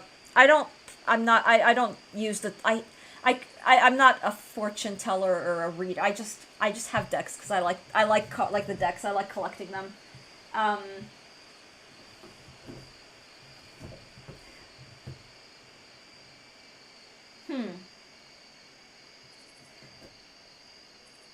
Let's do the fairy. Everyone has to be like welcomed in through the fairy deck. It has an Anna Kendrick card that people keep getting, and the Anna Kendrick card is like a oh dear god that like so many of our tarot veterans in chat have gotten. But it's also, the art is very like fun, very colorful, very bright, very whimsical. All right, this is for Desk-Chan. I love like the cards. I like collecting. I like the art. I like the story. I like the fact that tarot traditionally has a history of story. There's a strong history of narrative and storytelling, and reading cards is a lot about being creative, and it's not. Actually, I think Desk-Chen, this is a perfect card for you. You got a court card, a king card, specifically the King of Summer. That is, the King of Summer in this deck is water cups in the traditional tarot, meaning that is emotional groundedness put together. And I feel like this is very fitting with some of the conversations we just had. Like the King of Summer or the King of Cups is the ultimate benevolent benevolent benefactor. That's redundant. But the ultimate, like, the good king. The king that is very compassionate. That's very, like, grounded and, like, put together in their authority, but is kind. Like, is a very kind king. Like, a king that is loved by his subjects and his court. This King of Summer specifically is associated with honor, devotion, maturity, and warm-heartedness. And then the blurb on the bottom says, it's a romantic partner you can trust, excellent advice that comes from the heart, and getting involved in a cultural or creative endeavor. I love the court cards so much. And the kings and queens specifically are kind of the ultimate, like, you've made it, like, kind of thing. Anna Kendrick! Yeah, it's not, no Anna Kendrick. So, Desk-chan,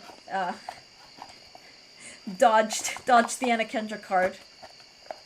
Keep redeeming it. If I keep pulling from the fairy card, I'll get it eventually. It's like, what the hell are the odds? It's a 1 in 78 chance. There are 78, cards in the tarot. My throat is so raw. I was gonna actually practice my arias. The aria that I was saying that I want to do is Come Sconio from Così fan te.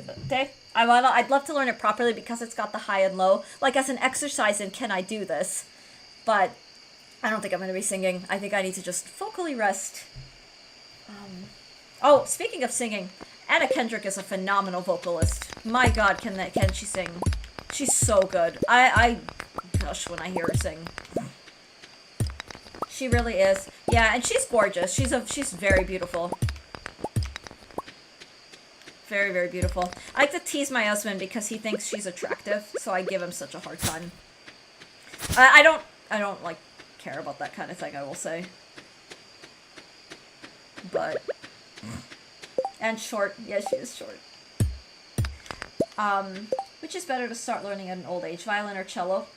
From an ergonomic perspective, I think the cello is gentler.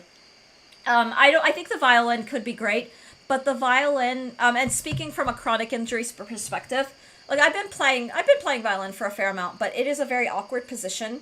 It requires a certain kind of, like, you're working against gravity, which, as our bodies age, just becomes a little bit, like, to start off, the cello is a little more relaxed, and plays to the body's, like, natural, positions. They both require a bit of musculature and getting used to, but I think the cello is kinder. And the cello, I think, is a little more, just gentle and maybe easier to pick up. I don't know. I don't actually know.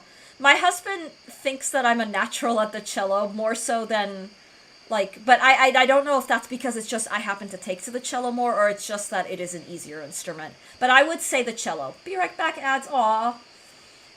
Same Desk-chan. Oh no!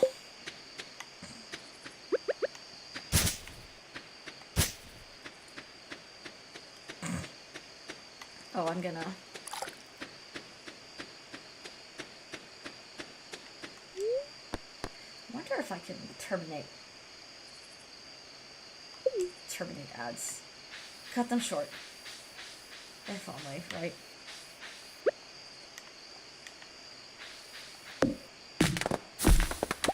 Okay. I'm watching the ad break right now.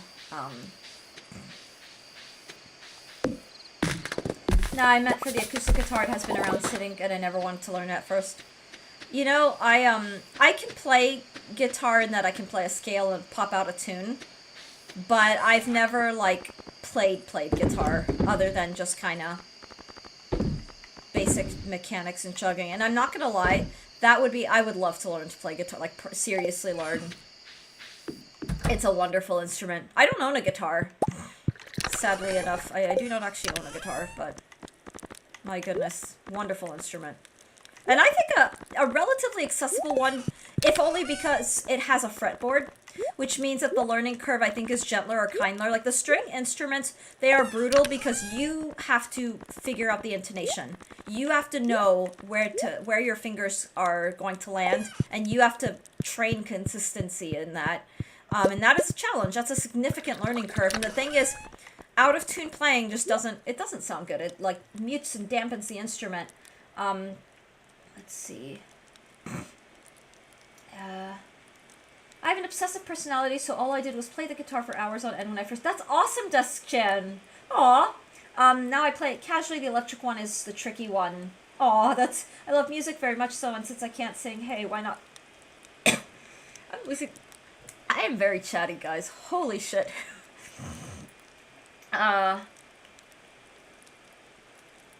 Guitar is a great instrument. I would honestly, like, I want to learn guitar because someday, like, I want to try, like, just for the fun of it. Like, I'd love to do covers. Like, I'd love to do singer-songwriter pop covers.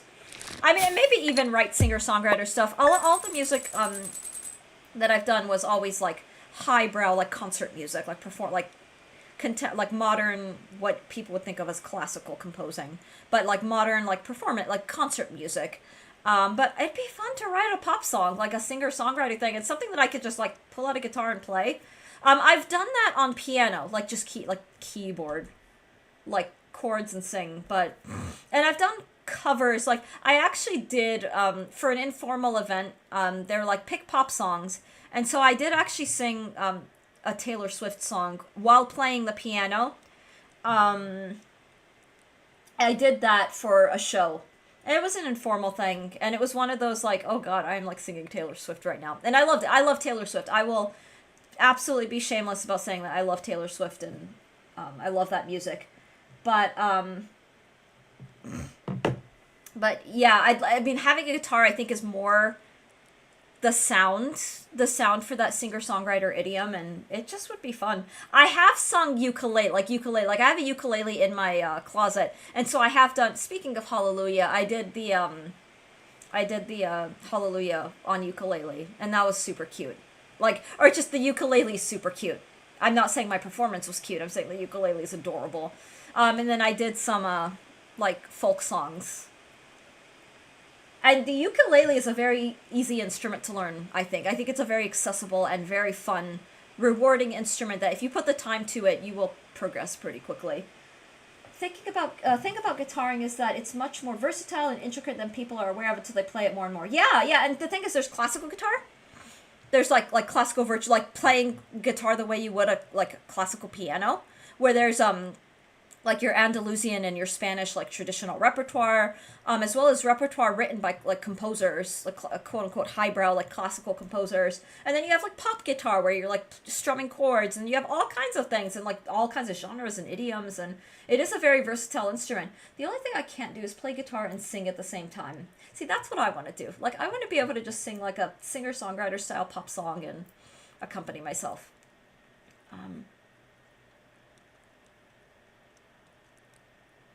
And all kinds of cultures can be heard in guitaring. Yes, indeed. Yeah, it is not limited to just one culture. And the guitar has made its way around the world. So it's amazing, like, I've heard, like, South Asian, like Indonesian guitarists who have managed to meld, like, Indonesian folk and traditional music onto the guitar. And it's, like, some of the most, like, it's amazing. Like, seriously amazing. And now this instrument that, like, has really traversed... It's the joys of being in a global culture. Like, things just mix. That's why folk pop was always one of my, like, favorite things to study. Is how, different cultures take the idiom of pop, which is more or less universalized. Like, so certain expectations that you have, like the, like having a drum set, that kind of thing, and bringing in the local culture and creating that. So I did a paper, I did a lot of, like, Chinese folk pop and then Japanese, specifically Okinawan Ryukyuan. So it's one of the subsets of the Okinawan Islands. One of my favorite singers comes from that area and is a folk pop. In Japanese, it's called Kaiokyoku. You lived in Okinawa? Oh my god. Oh, sorry. Okinawa is a dream place. Like, I want to go there so badly. I have the Star Sands. Like, I have a little bottle of it. My best friend is half Okinawan, and so, like, that was the origin story of how I got immersed into all of that. But I did take it to the next level because, like, anyway, I'm going off on a million tangents. Dang, Miss Crystal, you sound like you don't... Well, I have a master's. I was a professor. I was an instructor, an adjunct. Like, I taught at the collegiate level for years, and I have the master's in it, and I'm a part of, like, the, what do you call it? The scholarly, like, research spaces. Oh, no, you're fine. It is all good. But it is, like, I love that because it's like, here's the pop idiom and hear how all these different cultures use it. Like, one of my favorite Swedish, they call themselves metal, and they have metal components, but they do a lot of like pop and rock. And they have like a hurdy-gurdy player, as like one of their regular band members plays the hurdy-gurdy. And you hear that in this like rock and metal like space, and it's like, this is so badass, because you hear the tropes you expect in like a metal sound. Like, you get the metal sound, you get some of the like the idioms that make rock music, but then you have the folk music, and then you have the modal scale systems that are unique to the Scandinavian tradition, and then you have like the Swedish folklore. So like, it's so dang amazing. Like, it's phenomenal. And I love that. And I think there's magic in that. And not to be cheesy, but like, as someone, I love world cultures. I really do. I like studying new languages. I like to learn about customs that aren't my own. And maybe it's because, I grew up, I'm ethnically Egyptian, and I was raised in the United States. And both of those cultures are part of who I am. And I find that fascinating. Like, I love that. And it's made me humble. Like, it means that I don't believe, like, I like learning about the way other people do things, and I love that so much. And maybe it sounds cheesy, or maybe it's whatever, but like, you learn a lot by studying music from a culture that is not your own, and that you didn't grow up around, or you didn't know. And it is just magic. It's so magical. Being from a family where some are popular musicians, they always say, go back to music already, but I don't want... Yeah, there's nothing wrong with that. Dart, yeah, my dad was the same way. He's from a family of professional musicians, and he went into medicine. And it's so funny, because it's always the other way around, where you have like the medical family, and then it's like you rebel by going into like music or art or whatever. But he was the opposite. And for him, it's like, he doesn't want to be a part of the competitive scene. He doesn't want to be a part of the scene where you're constantly judged. He's a very sweet guy, and he's very sweet soul, and he's a healer. He's a healing personality. So for him, medicine really was the better place. And the thing is, his patients love him, and he's like found his place. Y'all can come with us next time we go to Okinawa. We miss it. We could show you the good spots. Can't wait to take the kids back. That's so sweet. Japan is on a go country for me, not for the weeb aspect, but culture. Yeah, no, I hear you, Dart. Hello, yes, I saw you streaming. I just popped to say hi and eat dinner. Hatsune, welcome in. It's so lovely to see you. I haven't announced it, but I am starting to wrap up. But we're having like this whole conversation. It's so lovely to see you. I hope you enjoy dinner too. I hope you have a wonderful, like, yeah. I just, good dad. Yeah, I love my dad. I miss my family so much every day.